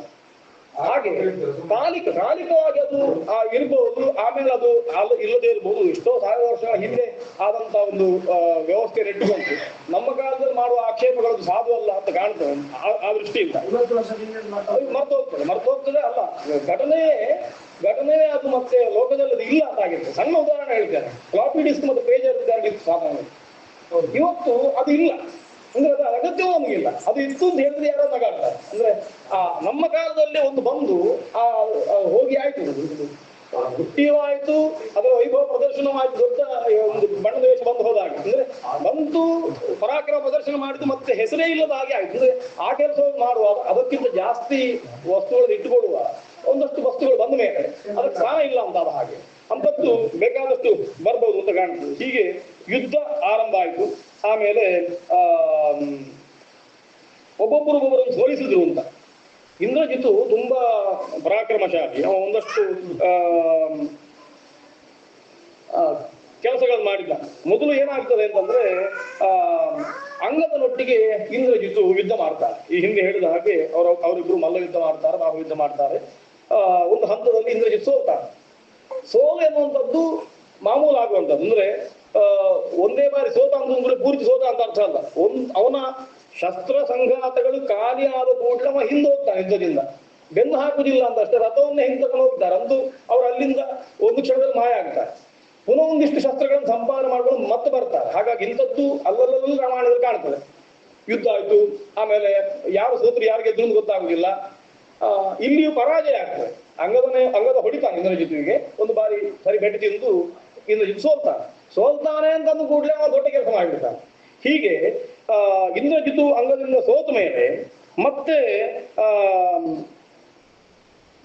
ಇವನನ್ನು ಕೊಲ್ಲಬೇಕು ಅಂತ, ಯಾರನ್ನು, ಇಂದ್ರಜಿತುವನ್ನು ಕೊಲ್ಲಬೇಕು ಅಂತ ಹೇಳಿ ಶಸ್ತ್ರ ಎತ್ತಿದ ಕೂಡಲೇ ಇಂದ್ರಜಿತುವಿನ ರಥವನ್ನು, ಸಾರಥಿಯನ್ನು, ಕುದುರೆಗಳನ್ನು ಎಲ್ಲ ಪುಡಿ ಮಾಡ್ತಾನೆ ಅಂಗದ. ಇಂದ್ರಜಿತುವನ್ನು ಹೊಡಿಲಿಕ್ಕೆ ಆಗುದಿಲ್ಲ. ರಥ, ಸಾರಥಿ, ಕುದುರೆಗಳನ್ನೆಲ್ಲ ನಾಶ ಮಾಡ್ತಾನೆ. ಇವನಿಗೆ ರಥ ಇಲ್ಲ. ಈ ಕ್ಷಣಕ್ಕೆ ಇಂದ್ರಜಿತು ರಥವನ್ನು ಬಿಟ್ಟು ಮರೆ ಆಗ್ತಾನೆ. ಅಲ್ಲಿಂದ ಅಂತರಧೀಯತ ಅಂತ ಹೇಳ್ತಾರೆ ವಾಲ್ಮೀಕಿ ಹೇಳ್ತಾರೆ. ಅಂದ್ರೆ ಮಾಯಾವ್ಯವ. ಹಾಗಾಗಿ ಅಲ್ಲಿಂದ ಅಂತರ್ಧಾನವನ್ನು ಹೊಂದ್ತಾನೆ. ಆ ವಿದ್ಯೆಗಳಿದ್ದಾರೆ ಅವರಿಗೆ. ಹಾಗಾಗಿ ಅಂತರ್ಧಾನವನ್ನು ಹೊಂದ್ತಾನೆ, ಕಾಣುವುದಿಲ್ಲ. ಆಮೇಲೆ ಮತ್ತೆ ಒಂದು ಬಾರಿ ಇವರಿಗೆಲ್ಲ ಸಂತೋಷ ಆಗ್ತದೆ. ಇಂದ್ರಜಿತು ಬಂದವ, ಇಂದ್ರಜಿತಿನ ಬಗ್ಗೆ ಎಲ್ಲರಿಗೂ ಗೊತ್ತುಂಟು ಹಿಂದಿನಿಂದಲೂ. ಹಾಗಾಗಿ ಮಹಾಪರಾಕ್ರಮಶಾಲಿ ಅಂತ ಅವ ಬಂದು ಹಿಂದೆ ಹೋದ ಅಂತಂದು ಕೂಡಲೇ ತುಂಬಾ ಖುಷಿ ಆಯಿತು. ಅಂಗದನನ್ನೆಲ್ಲ ಒಟ್ಟು ಸೇರಿ ಅವನನ್ನು ಸಾಧುವಾದಗಳಿಂದ ಹೇಳ್ತಾರೆ, ಅವನಿಗೆ ಪ್ರಶಂಸೆ ಮಾಡ್ತಾರೆ. ಆದ್ರೆ ಮತ್ತೆ ಪುನಃ ಬರ್ತಾನೆ. ಇಂದ್ರಜಿತು ಒಂದು ಬಾರಿ ಅವನ ಪರಾಜಿತನಾದ. ಹಾಗಾಗಿ ಅವನ ಬಲ ಕ್ಷಯ ಆಯಿತು, ಅವನಿಂದ ಬರುವುದಿಲ್ಲ ಅಂತ ಎನಿಸಿಕೊಂಡ್ರೆ ಅವ ಮತ್ತೆ ಪುನಃ ಬಂದು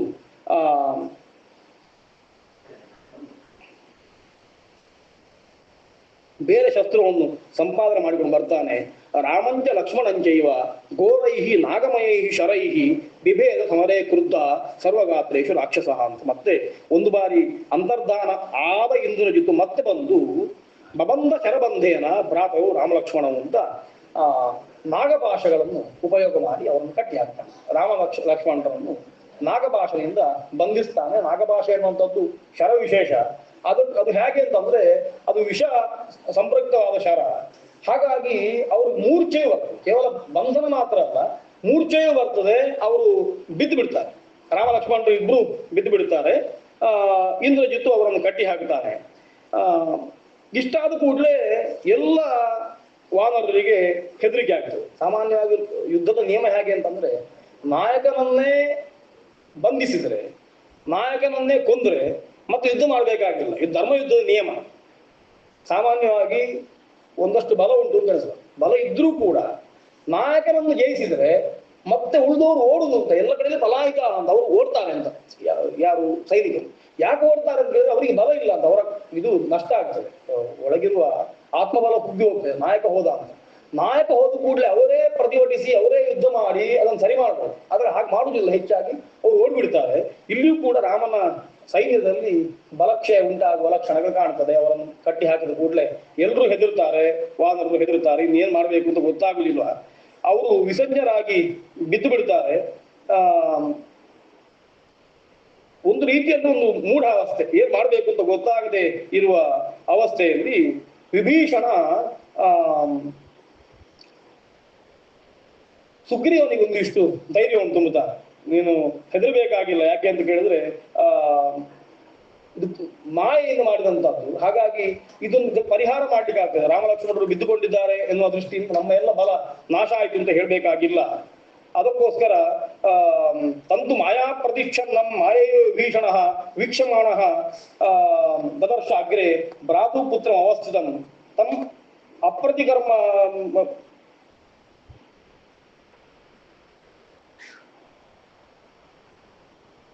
ಅಪ್ರತಿಮ ಕರ್ಮಾಣಂ ಅಪ್ರತಿದ್ವಂದು ಮಾಹವೇ ದದರ್ಶ ಅಂತರ್ಹಿತಂ ವೀರಂ ವರದಾನ ವಿಭೀಷಣ.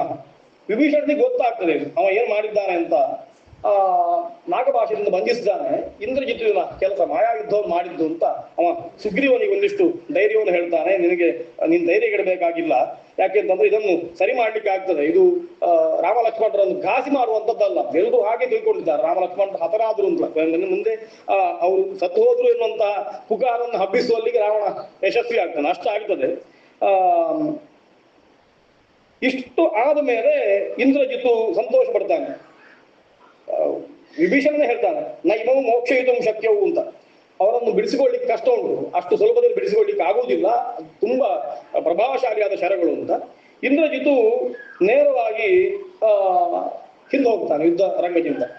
ಹೋಗಿ ತಂದೆ ಹತ್ರ ಹೇಳ್ತಾನೆ ರಾಮ ಲಕ್ಷ್ಮಣನು ಕೊಂದು ಹಾಕಿದ್ದೇನೆ. ಅಂದ್ರೆ ಅವನಿಗೆ ಎಷ್ಟು ಕಾನ್ಫಿಡೆನ್ಸ್ ಅಂತಂದ್ರೆ, ನಾಗಪಾಶವನ್ನು ಬಿಟ್ಟಿದ್ದೇನೆ, ಆ ಬಾಣಗಳು ಅವರನ್ನು ಕಟ್ಟಿ ಹಾಕಿದೆ ಅಂತಂದ್ರೆ ಸತ್ಯ ಹೋಗಿದ್ದಾರೆ ಅಂತ ಅವರು ನಂಬಿಬಿಟ್ಟ. ರಾವಣನು ನಂಬಿಬಿಟ್ಟಿದ್ದಾನೆ ಇವರೆಲ್ಲ ಸತ್ತು ಹೋಗಿದ್ದಾರೆ ಅಂತ. ಹಾಗಾಗಿ ಹೋಗ್ತಾನೆ, ಹೋಗಿ ಹೇಳ್ತಾನೆ ಶರಬಂಧೇನ ಘೋರೇಣ ಮಯಾ ಬದ್ಧ ಚಮೋ ಮುಖೆ ಬದ್ಧೌ ಚಮೋ ಮುಖೆ ಸೈದೌ ಭ್ರಾತರವು ಏತೌ ನಿಶಾಮಯದ ರಾಕ್ಷಸ ಅಂತ ಹೇಳಿ ಎಲ್ಲರಿಗೆ ಒಂದ್ಸತಿ ಘೋಷ ಮಾಡ್ತಾನೆ. ನಾನು ಅವರನ್ನು ಕೊಂದು ಹಾಕಿದ್ದೇನೆ, ಬಂಧಿಸಿದ್ದೇನೆ. ಹಾಗಾಗಿ ಹತೋ ರಾಮ ಇತಿ ಜ್ಞಾತ್ವ ರಾವಣಿ ಸಮಪೂಜೆಯನ್ನು ನಿಷ್ಯಂದೌತೌ ತದಾ ದೃಷ್ಟ ಭ್ರಾತವರು ರಾಮಲಕ್ಷ್ಮಣ ನಿಷ್ಪಂದೌತೌ ತದಾ ದೃಷ್ಟ ಭ್ರಾತವರು ರಾಮಲಕ್ಷ್ಮಣ. ರಾಕ್ಷಸರೆಲ್ಲ ನೋಡ್ತಾರೆ ಇಂದ್ರಜಿತ್ತು ರಾಮಲಕ್ಷ್ಮಣ ಕೊಂದು ಹಾಕಿದ್ದಾನೆ, ಅವರು ಬಿದ್ದುಕೊಂಡು ನಿಶ್ಚೇಷ್ಟರಾಗಿ ಬಿದ್ದುಕೊಂಡಿದ್ದಾರೆ ಅಂತ. ಹಾಗಾಗಿ ಅವರು ಸತ್ತು ಹೋದ್ರು ಅಂತ ಹೇಳಿ ಇಂದ್ರಜಿತ್ತುವನ್ನೆಲ್ಲ ಎತ್ತಿಕೊಂಡು ಅವರೆಲ್ಲ ಹರ್ಷವನ್ನು ಆಚರಿಸ್ತಾರೆ. ಇವ ಲಂಕೆಗೆ ಬಂದು ತಂದೆ ಹತ್ರ ಹೇಳ್ತಾನೆ ಎಲ್ಲರನ್ನು ನಾನು ಕೊಂದು ಹಾಕಿ ಆಗಿದೆ, ಹಾಗಾಗಿ ವಿಜಯೋತ್ಸವವನ್ನು ಆಚರಿಸಬೇಕು ಅಂತ.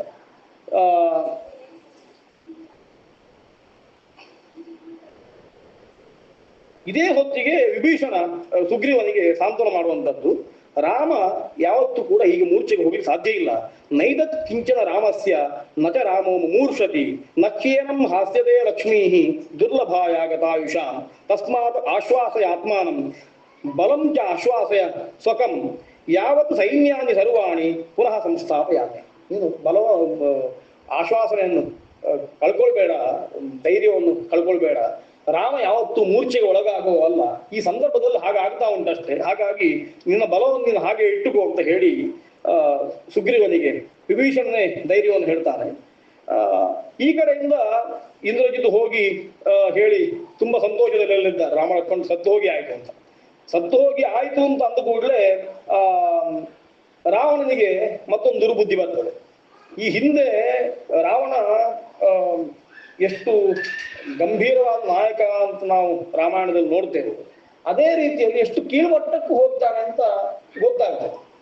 ಈ ಹಿಂದೆ ಗೊತ್ತಾಯ್ತು ರಾಮನನ್ನು ಕೊಲ್ಲುವುದಕ್ಕಿಂತ ಮೊದಲೇ ಅಥವಾ ರಾಮ ಹತ್ರ ಯುದ್ಧ ಮಾಡೋದಕ್ಕಿಂತ ಮೊದಲೇ ಜಂಬುಮಾರಿಯನ್ನು ತರಿಸಿ ಒಂದು ಇದು ಮಾಡಿ ತಲೆಯನ್ನು ತಯಾರು ಮಾಡಿಸಿ, ರಾಮನ ಶಿರಸ್ಸನ್ನು ತಯಾರು ಮಾಡಿಸಿ ಅದರ ಹಾಗೆ ಮಾಡಿ ಅದರಲ್ಲಿ ಚೂಡಾಮಣಿಯನ್ನು ಸಿಕ್ಕಿಸಿ ಅದು ಕಾಣುವ ಹಾಗೆ ಮಾಡಿ ಧನುಸ್ಸನ್ನು ಹಾಗೆ ಮಾಡಿ ಸೀತೆಗೆ ತಂದು ತೋರಿಸಿ ಎಲ್ಲ ಆಗಿದೆ, ರಾಮ ಸತ್ತು ಹೋಗಿದ್ದಾನೆ ಅಂತ. ರಾಮ ಸಾಯಲಿಲ್ಲ ಅಂತ ಗೊತ್ತು ಆಯ್ತು. ಮತ್ತೆ ಪುನಃ ಆಮೇಲೆ ಪುನಃ ಅದ್ರ ಬಗ್ಗೆ ಚಕಾರ ಇಲ್ಲ, ಅಂದ್ರೆ ಸುಳ್ಳು ಹೇಳಲಿಕ್ಕೂ ಆಗ್ತದೆ ಅಂತ ಅರ್ಥ. ಇಷ್ಟು ಎಲ್ಲ ಕಪಿವೀರರು ಸತ್ತಾಯ್ತು ಅಂತ ಹೇಳಿ ಆಯ್ತು, ಅವ್ರನ್ನೆಲ್ಲ ಕೊಂದಾಯ್ತು ಅಂತ ಹಸಿ ಸುಳ್ಳನ್ನೆಲ್ಲ ಹೇಳಿ ಆಯ್ತು. ಸುಳ್ಳು ಹೇಳಿದ ಮೇಲೂ ಕೂಡ ತಾನು ಧರ್ಮಾತ್ಮ ಆಗಿರ್ತಾನೆ. ಈ ಹೊತ್ತಿಗಾಗುವಾಗ ಇನ್ನೊಂದು ಕೆಲಸ ಮಾಡ್ತಾರೆ, ಇದು ಸೀತೆ ಗೊತ್ತಾಗಬೇಕು ಅಂತ. ರಾಮ ಲಕ್ಷ್ಮಣ ಸತ್ತು ಹೋದ್ರು ಅಂದ್ರೆ ಹಿಂದೆ ಹೇಳಿದ ಸುಳ್ಳು, ಇದು ಸತ್ಯ, ಇದನ್ನು ಗೊತ್ತು ಮಾಡಬೇಕು ಅಂತ ಪುನಃ ರಾವಣ ಮತ್ತೊಂದು ಕೆಲಸ ಮಾಡ್ತಾನೆ. ಏನ್ ಮಾಡ್ತಾನೆ ಅಂತಂದ್ರೆ, ಸೀತೆಯ ರಕ್ಷಣೆಗೆ ಒಂದಷ್ಟು ಜನ ರಾಕ್ಷಸರಿದ್ದಾರೆ, ಅವರನ್ನೆಲ್ಲ ಕರೀತಾನೆ. ಆಜುಹಾವತಃ ಸೀತಾ ರಕ್ಷಣಿ ರಾಕ್ಷಸೀಸ್ತದ ರಾಕ್ಷಸ್ಯ ದ್ವಿಜತಾಜಾಪಿ ಶಾಸನಾತ್ ಸೋಪಸ್ಥಿತ. ಎಲ್ಲ ರಾಕ್ಷಸರು ಬರ್ತಾರೆ. ಬಂದ ಕೂಡಲೇ ಅವ್ರಿಗೆ ಹೇಳ್ತಾರೆ ಏನ್ ಮಾಡ್ಬೇಕು ಅಂತಂದ್ರೆ, ಇಲ್ಲಿ ಪುಷ್ಪಕ ವಿಮಾನ ಉಂಟು, ಪುಷ್ಪಕ ವಿಮಾನವನ್ನು ತಕೊಂಡು ಹೋಗಿ ಸೀತೆಯನ್ನು ಅದರಲ್ಲಿ ಕೂರಿಸಿ ಅವಳನ್ನು ರಣಾಂಗಣಕ್ಕೆ ಒಂದ್ಸತಿ ಸುತ್ತ ಹಾಕಿಸಿ ಎಲ್ಲ ಕಪಿ ಸೈನ್ಯವನ್ನು ತೋರಿಸ್ಬೇಕು. ರಾಮ ಲಕ್ಷ್ಮಣರು ಬಿದ್ದಿದ್ದಾರೆ, ಅದನ್ನು ತೋರಿಸ್ಬೇಕು. ಇಂದ್ರಜಿತ್ತು ರಾಮ ಲಕ್ಷ್ಮಣರು ಕೊಂದಾಗಿದೆ ಅಂದ್ರೆ ಹಿಂದೆ ಹೇಳಿದ ಸುಳ್ಳು ಗೊತ್ತಾದ್ರೆ ಬೇಜಾರಿಲ್ಲ ನಮ್ಗೆ. ಇದು ಈಗ ಸತ್ಯ ಆಯ್ತು ಅಂತಂದ್ರೆ ಅಷ್ಟು ಸತ್ವವನ್ನು ಕಳ್ಕೊಂಡು ಸುಳ್ಳು ಹೇಳ್ತಾನೆ ಅಂತ ಗೊತ್ತಾಗ್ತದೆ ರಾವಣ. ಹಾಗಾಗಿ ರಾವಣವನ್ನು ಮತ್ತೆ ದೊಡ್ಡದು ಮಾಡ್ಬೇಕಾದ ಪ್ರಸಂಗ ಇಲ್ಲ. ರಾಮಾಯಣದ ಯುದ್ಧಕ್ಕಿಂತ ಮೊದಲೇ ರಾವಣ ಎಷ್ಟು ಕಪಟಿ ಕೂಟ ಮಾಡಿದ್ದಾನೆ ಅಂತ ಗೊತ್ತಾಗ್ತದೆ. ಆಮೇಲೆ ಪುನಃ ಅವನಿಗೆ ಆತ್ಮ ಸಾಕ್ಷಾತ್ಕಾರ ಆಯ್ತು, ಅವ ಉದಾರಿ ಅಂತ ಹೇಳುವುದರಲ್ಲಿ ಅರ್ಥ ಇಲ್ಲ ಅಂತ ಕಾಣ್ತದೆ. ಹಾಗಾಗಿ ಅವರನ್ನು ಕರೆದು ಹೇಳ್ತಾರೆ ನೀವು ಹೋಗಿ.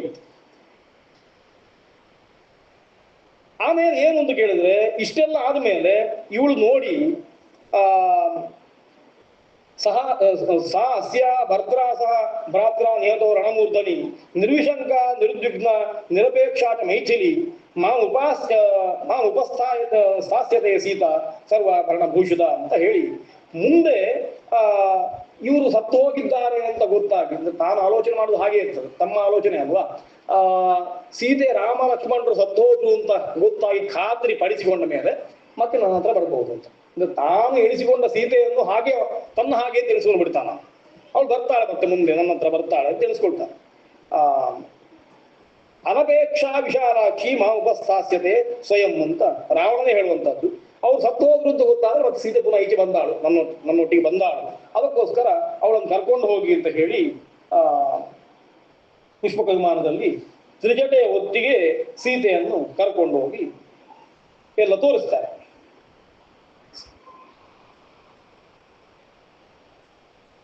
ಸೀತೆ ನೋಡ್ತಾಳೆ, ಅವರಿಬ್ಬರು ಮಲ್ಕೊಂಡಿದ್ದಾರೆ, ರಾಮ ಲಕ್ಷ್ಮಣರು ಮೂರ್ಛಿತರಾಗಿದ್ದಾರೆ.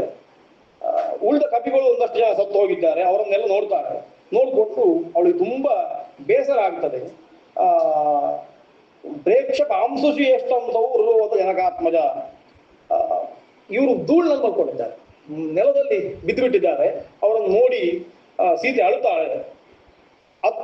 ಒಂದಷ್ಟು ಹಿಂದಿನ ವಚನಗಳನ್ನು ನೆನಪು ಮಾಡ್ಕೊಳ್ತಾಳೆ. ಹಿಂದೆ ಆ ಪ್ರಕರಣದಲ್ಲಿ ಹೇಗೆ ಏನ್ ಮಾತಾಡಿದ್ದಾನೋ ಅದೇ ರೀತಿ ಮಾತಾಡ್ತಾಳೆ. ತುಂಬಾ ಜ್ಞಾನಿಗಳೆಲ್ಲ ಸತ್ಯ ಹೇಳ್ತಾರೆ ಅಂತ ನಾನು ಭಾವಿಸಿಕೊಂಡಿದ್ದೆ, ಆದ್ರೆ ಜ್ಞಾನಿಗಳು ಹೇಳಿದ ಸತ್ಯ ಎಲ್ಲ ಅದು ಸುಳ್ಳಾಗಿ ಹೋಯಿತು. ಯಾಕೆಂತಂದ್ರೆ ಹತೇ ರಾಮೇ ಜ್ಞಾನಿನೋ ಅಮೃತವಾದಿನಃ ಅಂತ ಹೇಳಿ ನೀನು ಹೇಗೆ ಬದುಕುತ್ತಿ ಅಂತ ಒಂದಷ್ಟು ನನಗೆ ಭವಿಷ್ಯ ಹೇಳಿದ್ರು. ಆ ಭವಿಷ್ಯ ಎಲ್ಲ ಸುಳ್ಳಾಯಿತು ಅಂತ ಕಾಣ್ತದೆ. ಹಿಂದೆ ನನ್ನನ್ನು ಪರೀಕ್ಷೆ ಮಾಡುವಾಗ ಉತ್ತಮ ಸ್ತ್ರೀ ಲಕ್ಷಣ ನಿನ್ನಲ್ಲಿ ಉಂಟು, ನಿನ್ನ ಮೂಗು ಹಾಗುಂಟು, ಕಣ್ಣು ಹಾಗುಂಟು, ಕಿವಿ ಹೀಗುಂಟು ಅಂತೆಲ್ಲ ಹೇಳಿ ಇನ್ನೊಂದವಳು ಮಹಾರಾಜ್ಞಿ ಆಗಿದ್ದಾಳೆ, ಅವಳು ಸಿಂಹಾಸನವನ್ನು ಏರ್ತಾಳೆ, ಅವಳಿಗೆ ಅಂತಹ ಯೋಗ ಉಂಟು, ಹಾಗಾಗಿ ಪ್ರಶಂಸೆ ಮಾಡಿದ್ರು. ಅದೆಲ್ಲ ಸುಳ್ಳಾಗಿ ಹೋಯ್ತು. ನನಗೆ ಏನಿದ್ದು ಪ್ರಯೋಜನ, ಗಂಡ ಸತ್ತು ಹೋಗಿ ಆಯ್ತು ಅಂತ ಒಂದಷ್ಟು ಅಳ್ತಾಳೆ. ಅದಾದ್ಮೇಲೆ ರಾಮ ಲಕ್ಷ್ಮಣರು ಒಂದಷ್ಟು ಅಸ್ತ್ರಗಳನ್ನು ಸಂಪಾದನೆ ಮಾಡಿಕೊಂಡ್ರು. ಬ್ರಹ್ಮಶಿರೋಸ್ತ್ರ ಇರ್ಬೋದು, ಆಮೇಲೆ ಬೇರೆ ಅಸ್ತ್ರಗಳೆಲ್ಲ ಇಟ್ಟುಕೊಂಡಿದ್ದಾರೆ.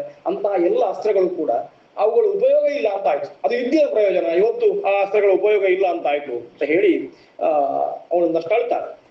ಅತ್ತ ಕೂಡಲೇ ಇವಳು ಅಳುವುದನ್ನು ನೋಡಿ ತ್ರಿಜಟೆ ಅವಳನ್ನು ಸಮಾಧಾನ ಮಾಡ್ತಾಳೆ. ಮಾ ವಿಷಾದಂ ಕೃತಾದೇವಿ ಭರ್ತಾಯಂ ತವ ಜೀವತಿ, ನೀನು ಅಳಬೇಡ, ಯಾಕೆಂತಂದ್ರೆ ಇದೆಲ್ಲ ಒಂದು ಮೋಸ. ನಿನ್ನ ಗಂಡ ಇನ್ನೂ ಸಾಯಲಿಲ್ಲ, ಅವ ಬದುಕಿದ್ದಾನೆ.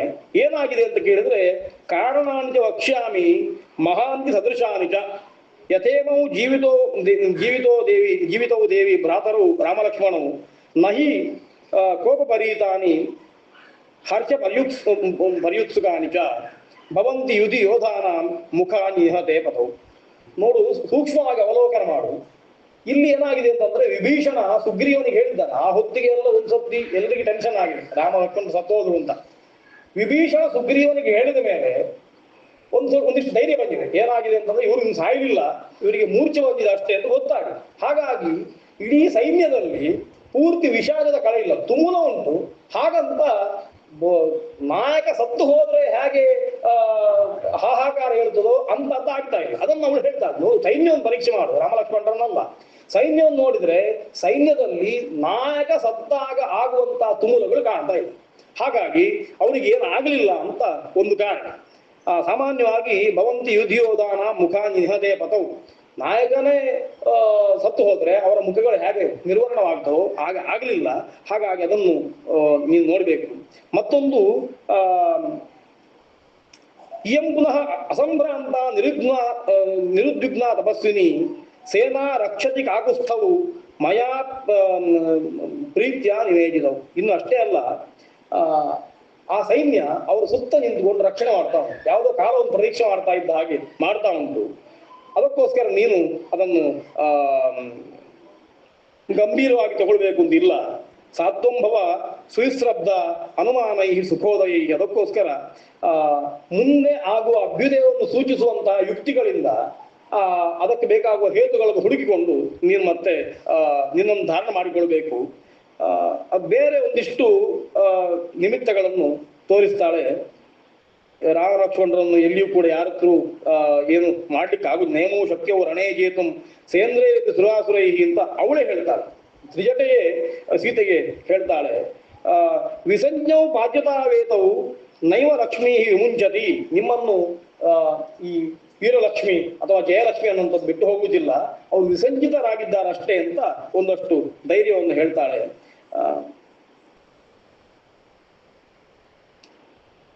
ಇದಿಷ್ಟು ನೋಡಿದ ಮೇಲೆ ಸೀತೆಗೆ ಧೈರ್ಯ ಬರ್ತದೆ. ರಾಮ ಲಕ್ಷ್ಮಣರಿಗೆ ಏನು ಆಗ್ಲಿಲ್ಲ ಧೈರ್ಯ ಬರ್ತದೆ. ಆಮೇಲೆ ಮತ್ತೆ ಪುನಃ ಸೀತೆಯನ್ನು ಕರ್ಕೊಂಡು ಹೋಗಿ ಅಶೋಕವನಿಕೆಗೆ ಮುಟ್ಟಿಸ್ತಾರೆ. ಅಲ್ಲಿ ಅವಳನ್ನು ಪುನಃ ಇಡಲಾಗ್ತದೆ. ಇದಿಷ್ಟು ರಾವಣನ ವ್ಯವಸ್ಥೆ. ಅಂದ್ರೆ ಸೀತೆಗೆ ಒಂದು ಸತ್ಯ ಕಾಣಿಸ್ಬೇಕು, ಅವಳ ಧೈರ್ಯವನ್ನು ತೆಗಿಬೇಕು ಅಂತ. ಸತ್ಯ ಹೇಳಬೇಕು ಅಂತಂದ್ರೆ ಇಂದ್ರಜಿತ್ತು ಹೇಳಿದ್ದನ್ನು ಕೇಳಿ ರಾವಣನು ನಂಬಿ ಆಗಿದೆ. ರಾಮ ಲಕ್ಷ್ಮಣ ಸತ್ತೋಗಿದ್ದಾರೆ ನಂಬಿ ಆಗಿದೆ. ಆಮೇಲೆ ಮತ್ತೆ ಮುಂದಿನ ಸರ್ಗದಲ್ಲಿ ಇವರು ಬಲಕ್ಷಯ ಆಗ್ತಾರೆ. ರಾವಣ ಲಕ್ಷ್ಮಣ ಬಿದ್ದಿದ್ದಾರೆ, ಅವರು ಹೇಳ್ತಾ ಇಲ್ಲ, ಏನು ಅಂತ ಗೊತ್ತಾಗ್ತಾ ಇಲ್ಲ. ಕಪಿಗಳಿಗೆ ಮತ್ತೊಂದಿಷ್ಟು ಹೆದರಿಕೆ ಆಗ್ತದೆ. ಹೆದರಿಕೆ ಆಗಿ ಮತ್ತೆ ನಾವು ಹಿಂದೆ ಹೋಗುವ ಅಂತ ಕೆಲವರೆಲ್ಲ ಹಿಂದೆ ಹೋಗ್ಲಿಕ್ಕೆ ಆರಂಭ ಮಾಡ್ತಾರೆ. ಹಿಂದೆ ಹೋಗ್ಲಿಕ್ಕೆ ಆರಂಭ ಮಾಡುವಾಗ ಸುಗ್ರೀವಾದಿಗಳು ನಿಲ್ಲಿಸ್ತಾರೆ ಅವರನ್ನು. ಧೈರ್ಯ ಹೇಳ್ತಾರೆ, ಹೋಗಬೇಡಿ, ಏನು ಆಗ್ಲಿಲ್ಲ, ಏನು ತೊಂದರೆ ಆಗುವುದಿಲ್ಲ, ಸರಿ ಆಗ್ತದೆ ಅಂತ ಒಂದಷ್ಟು ಹೇಳಿ ಆಮೇಲೆ ಮತ್ತೆ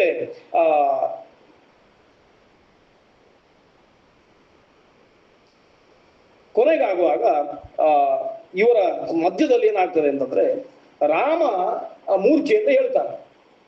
ಲಕ್ಷ್ಮಣನಿಗೆ ಮೂರ್ಛೆ ಹಾಗೆ ಇರ್ತದೆ. ಮಧ್ಯದಲ್ಲಿ ರಾಮ ಮೂರ್ಛೆಯಿಂದ ಹೇಳ್ತಾನೆ. ರಾಮ ಮೂರ್ಛೆಯಿಂದ ಎದ್ದು ಕೂಡಲೇ ಎಲ್ಲರನ್ನು ನೋಡ್ತಾನೆ. ರಾಮನಿಗೂ ಹೆದರಿಕೆ ಆರಂಭ ಆಗ್ತದೆ. ಲಕ್ಷ್ಮಣನನ್ನು ನಾನು ಕಳ್ಕೊಂಡೆ ಅಂತ ಒಂದಷ್ಟು ರಾಮ ಮತ್ತೆ ಆ ಹೊತ್ತಿಗೆ ಅಳ್ತಾನೆ, ದುಃಖ ಪಡ್ತಾನೆ. ಕೊನೆಗಾಗುವಾಗ ಗರುಡ ಬಂದು ಇವರ ಪ್ರಾರ್ಥನೆಗೆ ಗರುಡ ಬಂದು ಮತ್ತೆ ನಾಗಪಾಶವನ್ನು ವಿಮೋಚನೆ ಮಾಡುವಂತ ಪ್ರಸಂಗ ಬರ್ತದೆ. ಹಾಗಾಗಿ ಅವ ಹೇಳ್ತಾನೆ, ಗರುತ್ಮಾನಿಹ ಸಂಪ್ರಾಪ್ತ ಇವಯೋ ಸಾಕ್ಷ್ಯ ಕಾರಣಾತ್ ಅಸುರಾವ ಮಹಾವೀರ್ಯ ದಾನವಾವ ಮಹಾಬಲಾಹ ಸುರಾಶ್ಚಾಪಿ ಸಗಂಧರ್ವಾ ಪುರಸ್ಕೃತ್ಯ ಶತಕೃತು ನೇಮಂ ಮೋಕ್ಷಯಿತು ಶಕ್ತಾ ಶರಬಂಧಂ ಸುಧಾರಣಂ. ಇದನ್ನು ಬೇರೆ ಯಾರಿಂದೂ ತೆಗಿಲಿಕ್ಕೆ ಆಗುವುದಿಲ್ಲ ಅನ್ನೋ ಕಾರಣದಿಂದ ನಾನು ಬಂದದ್ದು. ಅದಕ್ಕೋಸ್ಕರವಾಗಿ ಈ ನಾಗಪಾಶವನ್ನು ನಾನು ವಿಮೋಚನೆ ಮಾಡ್ತೇನೆ ಅಂತ ಹೇಳಿ ಗರುಡನೇ ಬಂದು ನಾಗಪಾಶವನ್ನು ವಿಮೋಚನೆ ಮಾಡಿ ಹೋಗ್ತಾನೆ ಅಂತ ಆ ಕಥೆಯನ್ನು ಮತ್ತೆ ಈ ಸರ್ಗೆ ಹೇಳ್ತದೆ. ಇನ್ನು ಮುಂದೆ ಗೊತ್ತಾಗ್ತದೆ ರಾಮ ಲಕ್ಷ್ಮಣರು ಬದುಕಿದ್ದಾರೆ, ಅವರಿಗೆ ಏನು ಆಗ್ಲಿಲ್ಲ ಅಂತ. ಹಾಗೆ ಗೊತ್ತಾದ ಮೇಲೆ ಮತ್ತೆ ರಾವಣನಿಗೆ ಸಿಟ್ಟು ಬರ್ತದೆ. ಒಬ್ಬೊಬ್ಬರನ್ನೇ ರಾಕ್ಷಸರನ್ನು ಕಳಿಸ್ಲಿಕ್ಕೆ ಶುರು ಮಾಡ್ತಾರೆ. ಧೂಮ್ರಾಕ್ಷನನ್ನು ಕರೀತಾನೆ. ಧೂಮ್ರಾಕ್ಷ ಅಂತ ಒಬ್ಬ ರಾಕ್ಷಸ. ಅವನನ್ನು ಕರೆಸಿ ಅವನಿಗೆ ಸೈನ್ಯದ ಜವಾಬ್ದಾರಿಯನ್ನು ಕೊಟ್ಟು ಯುದ್ಧಕ್ಕೆ ಹೋಗುವಂತ ಅವನನ್ನು ಕಳಿಸ್ತಾನೆ. ಧೂಮ್ರಾಕ್ಷ ಬಂದು ಯುದ್ಧ ಮಾಡ್ತಾನೆ. ದೊಡ್ಡ ಘೋರವಾದಂತ ಯುದ್ಧ ಆಗ್ತದೆ. ಧೂಮ್ರಾಕ್ಷನ ವಧೆಯೂ ಆಗ್ತದೆ. ಧೂಮ್ರಾಕ್ಷನ ವಧೆ ಆದ್ಮೇಲೆ ಒಂದಿಷ್ಟು ಸೈನ್ಯದೊಟ್ಟಿಗೆ ಯುದ್ಧ ಆಗ್ತದೆ. ಹನುಮಂತ ಧೂಮ್ರಾಕ್ಷನನ್ನು ಕೊಲ್ತಾನೆ. ಅದಾದ ಮೇಲೆ ವಜ್ರದಮುಷ್ಟ್ರ ಅಂತ ಮತ್ತೊಬ್ಬ ರಾಕ್ಷಸನ್ನು ರಾವಣ ಕಳಿಸ್ತಾನೆ. ಅವನ ವಧೆಯೂ ಕೂಡ ಅದೇ ರೀತಿಯಲ್ಲಿ ಆಗ್ತದೆ. ಅಂಗದ ಮತ್ತು ವಜ್ರದಮುಷ್ಟ್ರರು ಬಾಹು ಯುದ್ಧವನ್ನು ಮಲ್ಲ ಯುದ್ಧವನ್ನು ಮಾಡ್ತಾರೆ. ಹಾಗೆ ಅಂಗದ ವಜ್ರದಮುಷ್ಟ್ರನನ್ನು ಕೊಲ್ತಾನೆ. ಅದಾದ್ಮೇಲೆ ಅಕಂಪನನ್ನು ಕಳಿಸ್ತಾನೆ. ಅಕಂಪನ ಯುದ್ಧ, ಹನುಮಂತ ಅಕಂಪನವನ್ನು ಕೊಲ್ತಾನೆ. ಇಷ್ಟೆಲ್ಲ ಆದ್ಮೇಲೆ ಕೊನೆಗೆ ಪ್ರಹಸ್ತನನ್ನು ಕಳಿಸ್ತಾನೆ. ಪ್ರಹಸ್ತ ರಾವಣನ ಮಂತ್ರಿ. ಸಾಮಾನ್ಯವಾಗಿ ಒಂದೊಂದು ಬಲ ಕಮ್ಮಿ ಆಗ್ತಾ ಬರ್ತಾ ಉಂಟು ಅಂತ ಗೊತ್ತಾಗ್ತದೆ. ಹಾಗಾಗಿ ಪ್ರಹಸ್ತನನ್ನು ಕಳಿಸ್ತಾನೆ. ಮಂತ್ರಿಯನ್ನು ಸಾಮಾನ್ಯವಾಗಿ ಕೊನೆ ಕಳಿಸುವುದು ಅಂತ ಅರ್ಥ. ಸೇನಾಪತಿಯನ್ನು ಮೊದಲಿಗೆ ಕಳಿಸ್ತಿರ್ತಾನೆ, ಮಂತ್ರಿಯನ್ನು ಕಳಿಸುವುದಿಲ್ಲ. ಯುದ್ಧಕ್ಕಾಗುವಾಗ ರಾಜ ಹೋಗುವುದಿಲ್ಲ. ಹಾಗಾಗಿ ರಾಜ ಹೋಗಬೇಕು, ಮಂತ್ರಿ ಹೋಗ್ಬೇಕು ಅಂತಂದ್ರೆ ಬಲ ಒಂದಿಷ್ಟು ಕ್ಷಯ ಆಗಿದೆ ಅಂತ ಅರ್ಥ. ಪ್ರಹಸ್ತನನ್ನು ಕಳಿಸ್ತಾನೆ. ಪ್ರಹಸ್ತ ಮತ್ತೆ ಯುದ್ಧ ಆಗ್ತದೆ. ಪ್ರಹಸ್ತ ನೀಲನೊಟ್ಟಿಗೆ ಯುದ್ಧ ಮಾಡ್ತಾನೆ. ನೀಲ ಪ್ರಹಸ್ತನನ್ನು ಕೊಲ್ತಾನೆ. ಪ್ರಹಸ್ತನನ್ನು ಕೊಂದ ಮೇಲೆ ಮತ್ತೆ ರಾವಣೇ ಯುದ್ಧಕ್ಕೆ ಬರ್ತಾನೆ. ಮಂತ್ರಿ ಹೋಗಿದ್ದಾರೆ ಅನ್ನೋ ದೃಷ್ಟಿಯಿಂದ ರಾವಣನೇ ಒಂದು ಸತಿ ಯುದ್ಧಕ್ಕೆ ಬರ್ತಾನೆ. ಯುದ್ಧ ಮಾಡಿ ಸುಗ್ರೀವನೊಟ್ಟಿಗೆ ಯುದ್ಧ ಮಾಡ್ತಾನೆ. ಆಮೇಲೆ ಲಕ್ಷ್ಮಣನೊಟ್ಟಿಗೆ ಯುದ್ಧ ಮಾಡ್ತಾನೆ. ಹನುಮಂತನೊಟ್ಟಿಗೆ ಯುದ್ಧ ಮಾಡ್ತಾನೆ. ಎಲ್ಲರೊಟ್ಟಿಗೆ ಒಂದೊಂದು ಬಾರಿ ರಾವಣ ತನ್ನ ಬಲವನ್ನು ಪ್ರದರ್ಶನ ಮಾಡ್ತಾ ಇರ್ತಾನೆ. ಇಷ್ಟಾದ ಮೇಲೆ ರಾವಣನು ಮತ್ತೆ ಒಂದು ಮಧ್ಯದಲ್ಲಿ ಹಿಂದೆ ಹೋಗ್ತಾನೆ. ಕಷ್ಟ ಅಂತ ಗೊತ್ತಾಗ್ತದೆ. ಎಲ್ಲ ಹೋಗಿ ಆಯ್ತು, ಎಲ್ಲರೂ ಸತ್ತಾಯ್ತು, ಇಂದ್ರಜಿತು ಇದ್ದಾನೆ, ಇನ್ನು ಯಾರನ್ನು ಕಳಿಸುದು ಅಂತ. ಕೊನೆಗಾಗುವಾಗ ರಾವಣನಿಗೆ ಆಲೋಚನೆ ಬರ್ತದೆ, ಇನ್ನು ಇದಕ್ಕೆಲ್ಲ ಮದ್ದಿದ್ರೆ ಒಬ್ಬ ಏನಾದ್ರೂ ಮಾಡಿ ಅಂತ ಹೇಳಿ ಕುಂಭಕರ್ಣನನ್ನು ಕಳಿಸುದು ತೀರ್ಮಾನ ಆಗ್ತದೆ. ಕುಂಭಕರ್ಣನನ್ನು ಕಳಿಸ್ಬೇಕು ಅಂತಂದ್ರೆ ಕಷ್ಟ. ಅವ ಇತ್ತೀಚೆಗಷ್ಟೇ ಮಲಗಿದ್ದು, ಅಂದ್ರೆ 9 ದಿವಸ ಆಯ್ತು ಅಂತ ರಾವಣ ಹೇಳ್ತಾನೆ. 9 ದಿವಸದ ಹಿಂದೆ ಮಲಗಿದ್ದವ. ಅಲ್ಲಿವರೆಗೆ ಅವ ಎಚ್ಚರಿದ್ದೆಲ್ಲ ಒಂದಿಷ್ಟು ಹೇಳಿದ್ದಾನೆ, ಏನೇನ್ ಮಾಡ್ಬೇಕು ಅಂತ ಹೇಳಿದ್ದಾನೆ. ಮೊದಲಿಗೆ ಒಂದಿಷ್ಟು ಉಪದೇಶ ಮಾಡಿದ್ದಾನೆ. ಆಮೇಲೆ ಆಯ್ತು ನಾನು ಮಾಡಿಕೊಡ್ತೇನೆ ಅಂತ ಹೇಳಿದ್ದಾನೆ. ಹಾಗಾಗಿ ಕುಂಭಕರ್ಣನನ್ನು ಎಬ್ಬಿಸಬೇಕು ಅಂತ. ಕುಂಭಕರ್ಣ ಇದಕ್ಕೆ ಸಮರ್ಥ ಅಂತ ಎಣಿಸಿ ಅವನನ್ನು ಎಬ್ಬಿಸುವುದು ಹೇಗೆ ಅಂತ ರಾವಣ ಆಲೋಚನೆ ಮಾಡಿ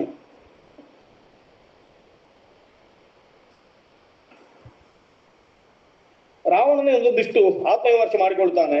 ನನಗೆ ಎಷ್ಟು ಕಷ್ಟ ಬಂದಿದೆ ಅಂತಂದ್ರೆ, ಹಿಂದೆ ನಾನು ಸಂಪಾದಿಸಿದಂತಹ ಅವಧ್ಯತ್ವಾದಿ ವರಗಳೇನಿದ್ದಾವೆ ಅವುಗಳೆಲ್ಲವೂ ಕೂಡ ಸುಳ್ಳಾಗ್ತಾ ಉಂಟು ಅಂತ ಕಾಣಿಸ್ತಾ ಉಂಟು. ಅವಧ್ಯತ್ವಂ ಮಯಾ ಪ್ರೋಕ್ತಂ ಮಾನುಷೇಭ್ಯ ನ ಯಾಚಿತಂ ತಮಿಮಂ ಮಾನುಷಂ ಮನ್ಯೆ ರಾಮಂ ದಶರಥಾತ್ಮಜಂ ಇಕ್ಷ್ವಾಕು ಕುಲಜಾತೇನ ಅನರಣ್ಯೇನ ಯತ್ಪುರ ಉತ್ಪತ್ಸ್ಯತಿ ಮದ್ವಂಶಃ ವಂಶೇ ಪುರುಷಃ ರಾಕ್ಷಸ ಆಭವ ಯಸ್ತ್ವಾಂ ಸಪುತ್ರಂ ಸಾಮಾದ್ಯಂ ಸಬಲಂ ಶಾಶ್ವಸಾರಥಿಂ ನಿಹನಿಷ್ಯತಿ ಸಂಗ್ರಾಮೆ ತ್ವಾಂ ಕುಲಾಧಮ ದುರ್ಮತೆ ಅಂತ ಅನರಣ್ಯ ಶಾಪ ಕೊಟ್ಟದ್ದು ಹಿಂದೆ. ಹಾಗಾಗಿ ಅಂತಹ ಹಿಂದಿನ ಶಾಪಗಳೆಲ್ಲವೂ ಕೂಡ ಗೊತ್ತಾಗ್ತದೆ. ಅಷ್ಟೇ ಅಲ್ಲ, ರಾವಣನೇ ಹೇಳುವಂಥದ್ದು ಉತ್ತರಕಾಂಡದ ವಿಷಯಗಳನ್ನು ಈಗ ಹೇಳ್ತಾನೆ. ಅಂದ್ರೆ ಉತ್ತರಕಾಂಡ ಪ್ರಕ್ಷಿಪ್ತ ಅಂತ ಹೇಳುವ ಕೆಲವು ವಾದಗಳಿಗೆ ಯುದ್ಧಕಾಂಡದಲ್ಲಿ ಅದರ ವಿಷಯಗಳು ಬಂದದ್ದು ಕಾಣ್ತದೆ. ಸೇಮ್ ಸೀತಾ ಮಹಾಭಾಗ ಜಾತಾ ಜನಕನಂದಿನಿ ಉಮಾ ನಂದೀಶ್ವರಶ್ಚಾಪಿ ರಂಭಾ ವರುಣಕನ್ಯಕ ಯಥೋಕ್ತ ತನ್ಮಯಾ ಪ್ರಾಪ್ತಂ ನಮಿತ್ಯ ಋಷಿ ಭಾಷಿತಂ ಅಂತ ಹೇಳಿ ಅದನ್ನೆಲ್ಲ ನೆನಪು ಮಾಡ್ಕೊಳ್ತಾರೆ. ನನಗೆ ಎಷ್ಟು ಶಾಪಗಳು ಬಂದಿದೆ ಈ ಹಿಂದೆ, ಅದೆಲ್ಲವೂ ಸತ್ಯ ಆಗುವ ಹಾಗೆ ಕಾಣ್ತಾ ಉಂಟು ಅಂತ. ಸೀತೆ, ಇವಳು ಕೇವಲ ಸೀತೆ ಅಲ್ಲ, ಇವಳು ಯಾರು ಅಂತ ರಾವಣ ಹೇಳ್ತಾನೆ. ಶಪ್ತೋಹಂ ವೇದವತ್ಯಾಚ ಯಥಾ ಸಾ ಧರ್ಷಿತ ಪುರ ಅಂತ ಉತ್ತರಕಾಂಡದಲ್ಲಿ ಆ ಕಥೆ ಬರ್ತದೆ. ವೇದವತಿಯನ್ನು ರಾವಣ ಹಿಂಸೆ ಮಾಡಿದಂತ ಕಥೆ. ಹಾಗಾಗಿ ಅವಳು ಶಾಪ ಕೊಟ್ಟಿರ್ತಾಳೆ. ಆ ದೃಷ್ಟಿಯಿಂದ ಅದನ್ನು ನೆನಪು ಮಾಡಿಕೊಳ್ತೇವೆ. ಅಷ್ಟೇ ಅಲ್ಲ, ಮುಂದೆ ಉಮೆ ಶಾಪ ಕೊಟ್ಟದ್ದುಂಟು, ನಂದೀಶ್ವರ ಶಾಪ ಕೊಟ್ಟದ್ದುಂಟು, ಹೀಗೆ ಮತ್ತೆ ಪುಂಜಿಕಸ್ಥಲೆ ಶಾಪ ಕೊಟ್ಟದ್ದುಂಟು. ಇವರ ಎಲ್ಲರ ಶಾಪದ ಪರಿಣಾಮ ಅದು ಪಕ್ವಕ್ಕೆ ಬಂದಿದೆ ಅಂತ ಕಾಣ್ತದೆ. ಹಾಗಾಗಿ ಇನ್ನೂ ಸುಮ್ಮನೆ ಕೂತ್ಕೊಳ್ಳುವುದು ಬೇಡ, ಕುಂಭಕರ್ಣ ಅವನನ್ನು ಇಳಿಸಬೇಕು. ಬ್ರಹ್ಮಶಾಪಾಭಿಭೂತಸ್ತು ಕುಂಭಕರ್ಣ ವಿಬೋಧ್ಯತಾಮ್ ಅಂತ ಹೇಳಿ ಅವನಿಗೊಂದು ಬ್ರಹ್ಮದೇವರ ಶಾಪ ಉಂಟು, ಮಲ್ಕೊಳ್ಳಿ, ನಿದ್ದೆ ಮಾಡ್ಲಿ ಅಂತ. ಹಾಗಾಗಿ ಅವನು ನಿದ್ದೆಗೆ ಹೋಗಿದ್ದಾನೆ. ಅಂತಹ ಕುಂಭಕರ್ಣನನ್ನು ನಿದ್ದೆಯಿಂದ ಎಬ್ಬಿಸಬೇಕು ಅಂತ ರಾವಣ ಹೇಳ್ತಾನೆ. ಹೇಗೆ ಮಲ್ಕೊಂಡಿದ್ದಾನೆ ಅಂತ ಕೇಳಿದ್ರೆ, ಅವ ಒಂದಿಷ್ಟು ಹಿಂದೆ ಎಚ್ಚರ ಆಗಿರುವ ಸಮಯಕ್ಕೆ ಅವನಿಂದ ಈ ಕೆಲಸ ಮಾಡಿಸ್ಬೋದಿತ್ತು. ಆಗ ಆ ಪ್ರಸಂಗ ಬರಲಿಲ್ಲ, ಮಲ್ಕೊಂಡದಷ್ಟೇ ಹೆಚ್ಚು ಸಮಯ ಆಗ್ಲಿಲ್ಲ. ಹಾಗೂ ಅದಕ್ಕೋಸ್ಕರ ಮತ್ತವನ್ನ ಎಬ್ಬಿಸಬೇಕು ಅಂತ. ಸುಖಂ ಸ್ವಪಿತಿ ನಿಶ್ಚಿಂತಃ ಕಾಮೋಪಹತ ಚೇತನಃ ನವಸಪ್ತ ದಶಾಷ್ಟೌಚ ಮಾಸಾಂ ಸ್ವಪಿತಿ ರಾಕ್ಷಸ. ಹೇಗೆ ಮಲ್ಕೊಳ್ತಾನೆ ಅಂತ ಹೇಳಿದ್ರೆ ಅವ ಲೆಕ್ಕ ಇಲ್ಲ. 6 ತಿಂಗಳು ಇದ್ದೆ, 6 ತಿಂಗಳು ಊಟ ಅಂತ ಇಲ್ಲ. ಕೆಲವು ಬಾರಿ 9 ತಿಂಗಳು ಮಲ್ಕೊಳ್ಬಹುದು, ಕೆಲವು ಬಾರಿ 7 ತಿಂಗಳು ಮಲ್ಕೊಳ್ಬಹುದು, ಆಮೇಲೆ 10 ತಿಂಗಳು ಮಲ್ಕೊಳ್ಬಹುದು. ಅಂದ್ರೆ ನಿದ್ದೆ ಎಷ್ಟು ಬರ್ತದೋ ಅಷ್ಟು ನಿದ್ದೆ ಮಾಡ್ತಾ ಇರ್ತಾನೆ. ಎಚ್ಚರ ಆದ ಕೂಡ ನಿದ್ದೆ ಪ್ರಧಾನ ಆ ರೀತಿಯಲ್ಲಿ ಇರುವಂತವ. ಹಾಗಾಗಿ ಅವನನ್ನು ಎಬ್ಬಿಸಬೇಕು ಅಂತ ಕೊನೆಗೆ ಎಲ್ಲರೂ ಹೋಗ್ತಾರೆ. ಹೋಗಿ ಕುಂಭಕರ್ಣನನ್ನು ಎಬ್ಬಿಸುವಂತಹ ಪ್ರಸಂಗ ತುಂಬಾ ಅದ್ಭುತವಾಗಿ ರಾಮಾಯಣ ಈ ಸರ್ಗದಲ್ಲಿ ಅದನ್ನು ಹೇಳ್ತದೆ. ಹೇಗೆ ಎಬ್ಬಿಸಿದ್ರು ಅಂತ. ಎಲ್ಲರೂ ಪರಮ ಸಂಭ್ರಾಂತಹ ಕುಂಭಕರ್ಣ ನಿವೇಶನ ಅಂತ ಒಂದು ದೊಡ್ಡ ಗುಹೆ ಒಳಗೆ ಮಲ್ಕೊಂಡಿದ್ದಾನವ, ಅವನನ್ನು ಎಬ್ಬಿಸ್ಲಿಕ್ಕೆ ಹೋಗ್ತಾರೆ. ಹೋಗುವಾಗ ಅವ ಹೇಳ್ಬೇಕು ಅಂತ ಹೇಳಿ ಅವ ಎದ್ದು ಕೂಡಲೇ ತಿನ್ಲಿಕ್ಕೆ ಬೇಕಲ್ಲ, ಅದಕ್ಕೋಸ್ಕರ ಒಂದಿಷ್ಟು ರಕ್ತ ಮಾಂಸಾದಿಗಳನ್ನು ಭಕ್ಷ್ಯ ಭೋಜ್ಯಾದಿಗಳನ್ನೆಲ್ಲ ತಯಾರು ಮಾಡಿ ಅವುಗಳನ್ನೆಲ್ಲ ಹಿಡ್ಕೊಂಡು ಜಗ್ಮುಹು ತೇ ರಾವಣ ಸಮಾಧಿಷ್ಠಾ ಮಾಂಸಶೋಣಿತ ಭೋಜನಾಹ ಗಂಧಂ ಮಾಲ್ಯಂ ಮಹದ್ಭಕ್ಷ್ಯಂ ಆದಾಯ ಸಹಸಾಯು ಅಂತ ಬೇಕಾದನ್ನೆಲ್ಲ ಹಿಡ್ಕೊಂಡು ಹೋಗ್ತಾರೆ. ಹೋಗಿ ಅದನ್ನೆಲ್ಲ ಕೂಡ ಅವನ ಎದುರಿಗೆ ಇಟ್ಟು ಅವನನ್ನು ಎಬ್ಬಿಸ್ಲಿಕ್ಕೆ ಶುರು ಮಾಡ್ತಾರೆ. ಎಬ್ಬಿಸುವುದು ಹೇಗೆ ಅಂತಂದ್ರೆ, ಮೈಮಿಟ್ಟು ಎಬ್ಬಿಸುವುದಕ್ಕಿಂತ ಮೊದಲು ನಾವು ಕರೀತೇವೆ. ಸಾಮಾನ್ಯವಾಗಿ ಒಬ್ಬ ವ್ಯಕ್ತಿಯನ್ನು ಎಬ್ಬಿಸುವಾಗ 2-3 ರೀತಿ ಉಂಟು. ಮೊದಲು ಬೆಲ್ ಹಾಕುದೋ ಬಾಗಿಲು ಬಡಿಯೋದು ಅಂತ ಮಾಡ್ತೇವೆ. ಅಂತ ಬಾಗಿಲು ಹಾಕೊಳ್ಳಿಲ್ಲ ಅಂತ ಒಳಗೋದು ಕೂಡ ಒಂದಿಷ್ಟು ಕರೀತೇವೆ. ಕರ್ದು ಹೇಳಿಲ್ಲ ಅಂತಂದ್ರೆ ಮೆಲ್ಲ ಮತ್ತೆ ಮೈ ಮುಟ್ಲಿಕ್ಕೆ ಶುರು ಮಾಡ್ತೇವೆ. ಆಮೇಲೆ ಅದು ಹೇಳಿಲ್ಲ ಅಂತ ಸರಿ ಅಲ್ಗಾಡಿಸ್ತೇವೆ. ಇನ್ನೂ ಹೇಳಿಲ್ಲ ಅಂದ್ರೆ ನೀರು ಮತ್ತೆ ಪ್ರೋಕ್ಷಣೆ ಮಾಡೋದು ಎಂತಾದ್ರು ಮಾಡ್ತೇವೆ. ಅಷ್ಟಕ್ಕೂ ಹೇಳಿದ್ರೆ ಮತ್ತೊಂದು ಪೆಟ್ಟು ಕೊಡೋದಾಗ್ತದೆ. ಸಣ್ಣ ಮಕ್ಕಳು ಅಂತಾದ್ರೆ ಒಂದು ಕೊಟ್ರೆ ಹೇಳ್ತಾವೆ ಅಂತ. ಈ ಎಲ್ಲ ಕೆಲಸಗಳನ್ನು ಕುಂಭಕರ್ಣನಿಗೆ ಇವರು ಮಾಡಿದ್ದು ಗೊತ್ತಾಗ್ತದೆ. ಹಾಗಾಗಿ ಮೊದಲು ಹೋದ ಕೂಡಲೇ ಅವರು ಒಂದಿಷ್ಟು ಅವುಗಳನ್ನೆಲ್ಲ ಇಟ್ಟ ಕೂಡಲೇ ಅದರ ಗಂಧ ಬಂದು ನಿದ್ದೆಗೆ ಏನಾದ್ರು ಪ್ರತಿಬಂಧಕ ಆಗ್ತದೆ ಅಂತ ನೋಡಿದ್ರು, ಅದು ಆಗ್ಲಿಲ್ಲ. ಆಮೇಲೆ ಒಂದಿಷ್ಟು ಶಬ್ದ ಮಾಡ್ಲಿಕ್ಕೆ ಆರಂಭ ಮಾಡಿದ್ರು. ಶಬ್ದ ಹೇಗೆ ಮಾಡಿದ್ರು ಅಂತ ಕೇಳಿದ್ರೆ ದೊಡ್ಡ ದೊಡ್ಡ ವಾದ್ಯಗಳನ್ನು ತಗೊಂಡು ಬಂದ್ರು. ಆಮೇಲೆ ನಗಾರಿಗಳನ್ನು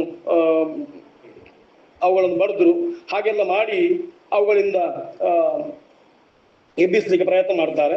ಅದು ಎಲ್ಲ ಆಗುವುದಿಲ್ಲ. ಶಂಖದಿಂದ ಆರಂಭಿಸಿ ಎಲ್ಲ ವಾದ್ಯಗಳ ಪಟ್ಟಿಯು ಕೂಡ ವಾಲ್ಮೀಕಿಗಳು ಕೊಡ್ತಾರೆ. ಹಾಗೆ ಆ ಆಸ್ಫೋಟ ಯಾವ ಶಬ್ದಕ್ಕೂ ಅವ ಹೇಳಲಿಲ್ಲ ಅಂತ ಅರ್ಥ. ಆಸ್ಫೋಟ ಅಂತಂದ್ರೆ ಸಾಮಾನ್ಯವಾಗಿ ಸಿಡಿಯುವಂತ ಎಲ್ಲ ವಸ್ತುಗಳು, ಅದು ಅವರದ್ದ ಇತ್ಯಾದಿಗಳು ಆಗ್ಬೋದು, ಈ ಸ್ಫೋಟಗಳು ಆಗ್ಬೋದು, ಅಂಥದ್ದನ್ನೆಲ್ಲ ಮತ್ತೆ ಮಾಡಿ ಅವನ್ನ ಎಬ್ಬಿಸಿದ್ರು. ಯಾವುದನ್ನು ಉಪಯೋಗ ಮಾಡಿದ್ರು ಕುಂಭಕರ್ಣ ಹೇಳಲಿಲ್ಲ. ಅವನ ಹತ್ರ ಹೋಗುವಾಗ ಹೇಗೆ ಅಂತ ಹೇಳಿದ್ರೆ, ತಸ್ಯ ನಿಶ್ವಾಸ ಬಾತೇನ ಕುಂಭಕರ್ಣಸ್ಯ ರಾಕ್ಷಸ ಕುಂಭಕರ್ಣಸ್ಯ ಸ್ಥಾಪುಂ ಶೇಕು ನ ಜಾಗ್ರತಃ ಅಂತ. ಅವನ ನಿಶ್ವಾಸ ಉಚ್ಛ್ವಾಸಕ್ಕೆ ರಾಕ್ಷಸರಿಗೆ ನಿಲ್ಲಿಕ್ಕಾಗಲ್ಲ. ಎಷ್ಟು ರಾಕ್ಷಸರು ಲೆಕ್ಕ ಕೊಡ್ತಾರೆ, ಸಾವಿರಗಟ್ಟಲೆ ರಾಕ್ಷಸರು, ಒಬ್ಬೊಬ್ಬರಲ್ಲ, ಅಷ್ಟು ಜನ ನಿಂತ್ಕೊಳ್ತಾರೆ. ಒಂದಿಷ್ಟು ವಾದ್ಯಗಳಿಂದ ಶಬ್ದ ಮಾಡ್ತಾರೆ, ಅವ್ರಿಗೆ ನಿಂತ್ಕೊಳ್ಲಿಕ್ಕೆ ಆಗ್ತಾ ಇಲ್ಲ. ಹಾಗಾಗಿ ಅವ್ರು ಮತ್ತೆ ಉಚ್ಛ್ವಾಸ ಮಾಡುವಾಗ ಒಳಗೆ ಹೋಗ್ತಾರೆ, ನಿಶ್ವಾಸ ಮಾಡುವಾಗ ಹೊರಗೆ ಹಾರಿ ಬರ್ತಾರೆ. ಆ ರೀತಿ ಎಲ್ಲ ಆಗ್ತಾ ಇರ್ತದೆ. ಇನ್ನು ಈ ಯಾವುದು ಬಡಿದ್ರು ಎಚ್ಚರ ಆಗುವುದಿಲ್ಲ. ಕೊನೆಗಾಗುವಾಗ ಆ ವೃಕ್ಷಾದಿಗಳಿಂದ ಎಲ್ಲ ಅವನನ್ನು ತಾಡನ ಮಾಡ್ಲಿಕ್ಕೆ ಆರಂಭ ಮಾಡ್ತಾರೆ. ಅಲ್ಲಿ ಚುಚ್ಚುವುದು, ಅವನನ್ನು ಎಬ್ಬಿಸುವುದು ಅಂತ ಎಬ್ಬಿಸ್ಲಿಕ್ಕೆ ಆರಂಭ ಮಾಡ್ತಾರೆ. ಮಧ್ಯದಲ್ಲಿ ಒಂದು ಬಾರಿ ಒಂದು ಸತಿ ಆಕಳಿಸಿ ನೋಡ್ತಾನೆ, ಮತ್ ಪುನಃ ಮಲ್ಕೊಳ್ತಾನೆ ಅಂತ ರಾಮಾಯಣ ಹೇಳ್ತದೆ. ತಸ್ಯ ಜಾತ್ರಿಂಬಮಾನಸ್ಯ ವಕ್ತ್ರಂ ಪಾತಾಳ ಸನ್ನಿಭಂ ಅಂತ ಮತ್ತೆ ಭಾರಿ ಪ್ರಯತ್ನ ಮಾಡಿ ಅವನನ್ನು ಎಬ್ಬಿಸುವ ಪ್ರಯತ್ನ ಮಾಡ್ತಾರೆ. ಪ್ರಯತ್ನ ಮಾಡಿ ಅವ ಮತ್ತೊಂದು ಸತಿ ಎದ್ದು ಮಲ್ಕೊಳ್ತಾನೆ. ಆಮೇಲೆ ಮತ್ತೆ ಪುನಃ ಎಬ್ಬಿಸ್ತಾರೆ. ಕೊನೆಗಾಗುವಾಗ ವಾದ್ಯಗಳನ್ನು ಬಿಟ್ಟು ಮತ್ತೆ ಆಯುಧಗಳನ್ನು ಉಪಯೋಗ ಮಾಡಿಕೊಳ್ತಾರೆ. ಅವನ ಮೇಲೆ ಹತ್ತಿ, ಅವನ ಹೊಟ್ಟೆಯ ಮೇಲೆ, ಎದೆ ಮೇಲೆ ಹತ್ತಿ ಅವರು ಅವನನ್ನು ಎಬ್ಬಿಸ್ತಾರೆ. ಕೊನೆಗೆ ಆಗ್ಲಿಲ್ಲ. ಕೊನೆಗೆ ಏನ್ ಮಾಡ್ತಾರೆ ಕೇಳಿದ್ರೆ,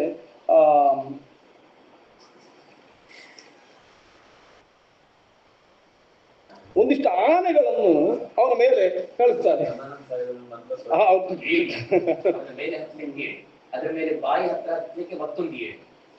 ಎಷ್ಟು ಇದು ಶತಗ್ನಿ ರಜ್ಜು ಬಂಧನ ಬದ್ಧಾಭಿ ಶತಗ್ನಿಭಿಶ್ಚ ಸರ್ವತಃ. ಏನ್ ಮಾಡಿದ್ರು ಮೂರ್ಧ್ನಿ ವಕ್ಷಸಿ ಗಾತ್ರೇಶು ಪಾತಯನ್ನ ಕೂಟ ಮುದ್ಗರನ್ನು, ದೊಡ್ಡ ದೊಡ್ಡ ಆಯುಧಗಳನ್ನೆಲ್ಲ ಉಪಯೋಗ ಮಾಡಿದ್ರು. ಎಲ್ಲೆಲ್ಲಿ ಮರ್ಮಸ್ಥಾನಗಳುಂಟು ಅವುಗಳಿಗೆಲ್ಲ ಚುಚ್ಚಿದ್ರು. ಏನ್ ಮಾಡಿದ್ರು ಹೇಳುದಿಲ್ಲ. ಕೊನೆಗೆ ಏನ್ ಮಾಡ್ತಾರೆ ಕೇಳಿದ್ರೆ, ನಪ್ರಾಬುದ್ಧದ ರಾಕ್ಷಸ. ಆಮೇಲೆ ವಾರಣಾನಾಂ ಸಹಸ್ರಂಚ ಶರೀರೇಸ್ಯ ಪ್ರಧಾವಿತಂ ಕುಂಭಕರ್ಣಸ್ತದಾ ಬುದ್ಧ್ವ ಸ್ಪರ್ಶಂ ಪರಮಬುದ್ಧ್ಯತ. 1,000 ಆನೆಗಳನ್ನು ಅವನ ಮೇಲೆ ನಡೆಸಿದ್ರಂತೆ. ಅವುಗಳು ಹೋದ ಕೂಡಲೇ ಸ್ಪರ್ಶಜ್ಞಾನ ಬಂತು ಅಂತ ಕುಂಭಕರ್ಣನಿಗೆ. ಅವನಿಗೆ ಸ್ಪರ್ಶಜ್ಞಾನ ಬಂತು ಅಂತ. ಅಷ್ಟು 1000 ಆನೆಗಳು ಅವನ ಮೇಲೆ ಹೋದ ಕೂಡಲೇ ಮೆಲ್ಲ ಏನೋ ಹರಿದಾಗ ಆಯ್ತು. ಆಮೇಲೆ ಪ್ರಬುದ್ಧತ ಅಂತ ಕುಂಭಕರ್ಣ ಸದಾ ಬುದ್ಧ್ವ ಸ್ಪರ್ಶಂ ಪರಮ ಬುದ್ಧ್ಯತ. ಸ್ಪರ್ಶಜ್ಞಾನ ಗೊತ್ತಾಯ್ತು. ಸ ಬಾಧ್ಯಮಾನೈ ಗಿರಿಶೃಂಗೈ ವೃಕ್ಷೈ ಅಚಿಂತಯನ್ ಸ್ಥಾನ ವಿಪುಲಾನ್ ಪ್ರಹಾರಾನ್ ನಿದ್ರಾಕ್ಷಯಾತ್ ಕ್ಷುದ್ಭಯ ಪೀಡಿತಶ್ಚ ವಿಜೃಂಭಮಾನ ಸಹ ಉತ್ಪಪಾತ. ಇಷ್ಟಾದ್ಮೇಲೆ ನಿದ್ರಾಕ್ಷಯ ಆಯ್ತು, ಆಮೇಲೆ ಹಸಿವಾಯ್ತು. ಈ ಎರಡರಿಂದ ಎದ್ದ ಅಂತ. ಒಂದು ಅವುಗಳೆಲ್ಲ ನಡೆದದ್ರಿಂದ ಒಂದಿಷ್ಟು ಸ್ಪರ್ಶಜ್ಞಾನ ಬಂತು, ಗೊತ್ತಾಯ್ತು. ನಿದ್ರಾಕ್ಷಯ ಆಯ್ತು, ನಿದ್ರೆ ಓಡಿ ಹೋಯ್ತು. ನಿದ್ರೆ ಹೋದ ಕೂಡಲೇ ಮತ್ತೆ ಹಸಿವಾಯ್ತು. ಹಾಗಾಗಿ ಎದ್ದ ಕೂಡಲೇ ಒಂದಿಷ್ಟು ಅವನಿಗೆ ಬೇಕಾದ ತಿನ್ಲಿಕ್ಕೆ ಇಟ್ಟಿದ್ದಾರೆ. ಅದರ ಹಿಂದೆ ಮತ್ತೊಂದು ಹೇಳಿದ್ದಾರೆ, ಇವನು ಧೂಪ ಹಾಕಿದ್ರೆ ಒಂದಿಷ್ಟು ಅವನಿಗೆ. ಆ ಧೂಪ ಏನಾದ್ರೂ ಮೂಗಿನಿಂದ ಒಳಗೆ ಹೋಗಿ ಮತ್ತೆ ಎಚ್ಚರ ಆಗ್ತದಂತ. ಅದಕ್ಕೂ ಜಗಲಿಲ್ಲ ಅಂತ ಅರ್ಥ. ಅದಕ್ಕೂ ಅವ ಹೇಳಲಿಲ್ಲ ಅಂತ ಗೊತ್ತಾಗ್ತದೆ. ಹಾಗೆ ಅವನನ್ನು ಎಬ್ಬಿಸಿದ ಮೇಲೆ ಹೇಗೆ ಎದ್ದ ಅಂತ ಅದನ್ನು ಹೇಳ್ತಾರೆ. ನಿಶಾಚರೋಸವು ವಿಕೃತಂ ಜಜೃಂಭೆ. ಒಂದು ಬಾರಿ ಆಕಳಿಸಿ ಎದ್ದ. ತಸ್ಯ ಜಾಗೃಂಭಮಾನಸ್ಯ ವಕ್ತ್ರಂ ಪಾತಾಳ ಸನ್ನಿಭಂ ದದೃಶೇ ಮೇರುಶೃಂಗಾಗ್ರೆ ದಿವಾಕರ ಯೋಜಿತಃ. ಹೇಗೆ ಇದ್ದ ಅಂತಂದ್ರೆ, ಒಂದ್ಸತಿ ಬಾಯಿ ಆಕಳಿಸುವಾಗ ಬಾಯಿ ನೋಡುವಾಗ ಪಾತಾಳ ನೋಡಿದಾಗ ಆಯ್ತು. ಹೇಗೆ ಅಂತಂದ್ರೆ ಮೇರುಶೃಂಗಾಗ್ರೆ ದಿವಾಕರ ಯೋಜಿತ ಅಂತ. ಮೇರುನ ಶೃಂಗದ ಅಗ್ರದಲ್ಲಿ ಸೂರ್ಯ ಹೇಗೆ ಮೂಡಿ ಬಂದನು ಹಾಗೆ ಒಂದು ಸತಿ ಎದ್ದು ನಿಂತ ಕುಂಭಕರ್ಣ ಎದ್ದ ಅಂತ ಗೊತ್ತಾಗ್ತದೆ.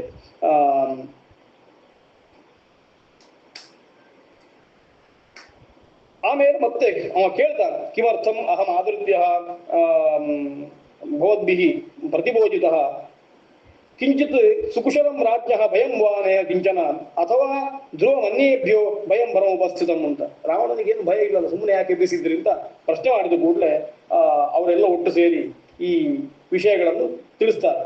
ಯೂಪಾಕ್ಷ ಅಂತ ರಾವಣನ ಸಚಿವ, ಅವ ಕುಂಭಕರ್ಣನಿಗೆ ಕೈ ಮುಗಿದು ಏನೆಲ್ಲ ತೊಂದರೆ ಆಗಿದೆ ಅಂತ ಹೇಳಿ ಆ ತೊಂದರೆಗಳನ್ನೆಲ್ಲ ಹೇಳ್ತಾನೆ.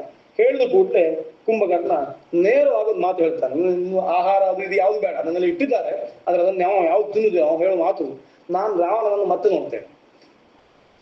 ರಾಘವ ಅಲ್ಲ ಇಷ್ಟು ಮಾಡಿದ್ದು, ರಾಮ ಇಷ್ಟು ಮಾಡಿದ್ದಾನಲ್ಲ ಕೆಲಸ, ಹಾಗಾಗಿ ನೇರ ಯುದ್ಧಕ್ಕೆ ಹೋಗುದು, ಹೋಗಿ ಅವನನ್ನು ಸಂಹಾರ ಮಾಡ್ತೇನೆ, ಆಮೇಲೆ ಮತ್ತೆ ರಾವಣನ ಹತ್ರ ಹೋಗುತ್ತೇನೆ ಅಂತ ಮೊದ್ಲಿಗೆ ಹೇಳ್ತಾರೆ. ಕೊನೆಗೆ ಅವರೆಲ್ಲ ಹೇಳ್ತಾರೆ, ಇಲ್ಲ ಒಂದ್ಸತಿ ರಾವಣನ ಹತ್ರ ಹೋಗಿ ಮಾತಾಡಿ ಅವನೇ ಹೇಳ್ತಾನೆ, ಆಯ್ತು ಹಾಗೆ ಅಂತ ಒಂದು ಕೆಲಸ ಮಾಡುವ, ಯಾವುದಕ್ಕೂ ರಾವಣನ ಹತ್ರ ಒಂದು ಮಾತು ಕೇಳಿ ಮತ್ತೆ ಹೋಗುವ ಅಂತ ಹೇಳಿ ರಾವಣನ ಹತ್ರ ಬಂದು ರಾವಣನ ಹತ್ರ ಮಾತಾಡಿ ಅವನ ಅಪ್ಪಣೆ ಅಂತ ಕೊಟ್ಟು ಮತ್ತೆ ಯುದ್ಧಕ್ಕೆ ಕುಂಭಕರ್ಣ ಹೊರಡ್ತಾನೆ ಅಂತ. ಈ ಸರ್ಗದಲ್ಲಿ ಕುಂಭಕರ್ಣನನ್ನು ಎಬ್ಬಿಸುವ ಪ್ರಬೋಧವೇ ಈ ಸರ್ಗ ಪೂರ್ಣವಾಗಿರುವಂತ ತುಂಬಾ ಉತ್ತಮವಾಗಿ ಅದನ್ನು ನಿರೂಪಣೆ ಮಾಡಿದ್ದಾರೆ. ರಾಮಾಯಣದಲ್ಲಿ ನಾವೊಂದು ಯಾವುದನ್ನು ನೋಡಿದ್ದೇವೆ, ಅದರಲ್ಲಿ ಉತ್ಪ್ರೇಕ್ಷೆ ಯಾವುದಿಲ್ಲ.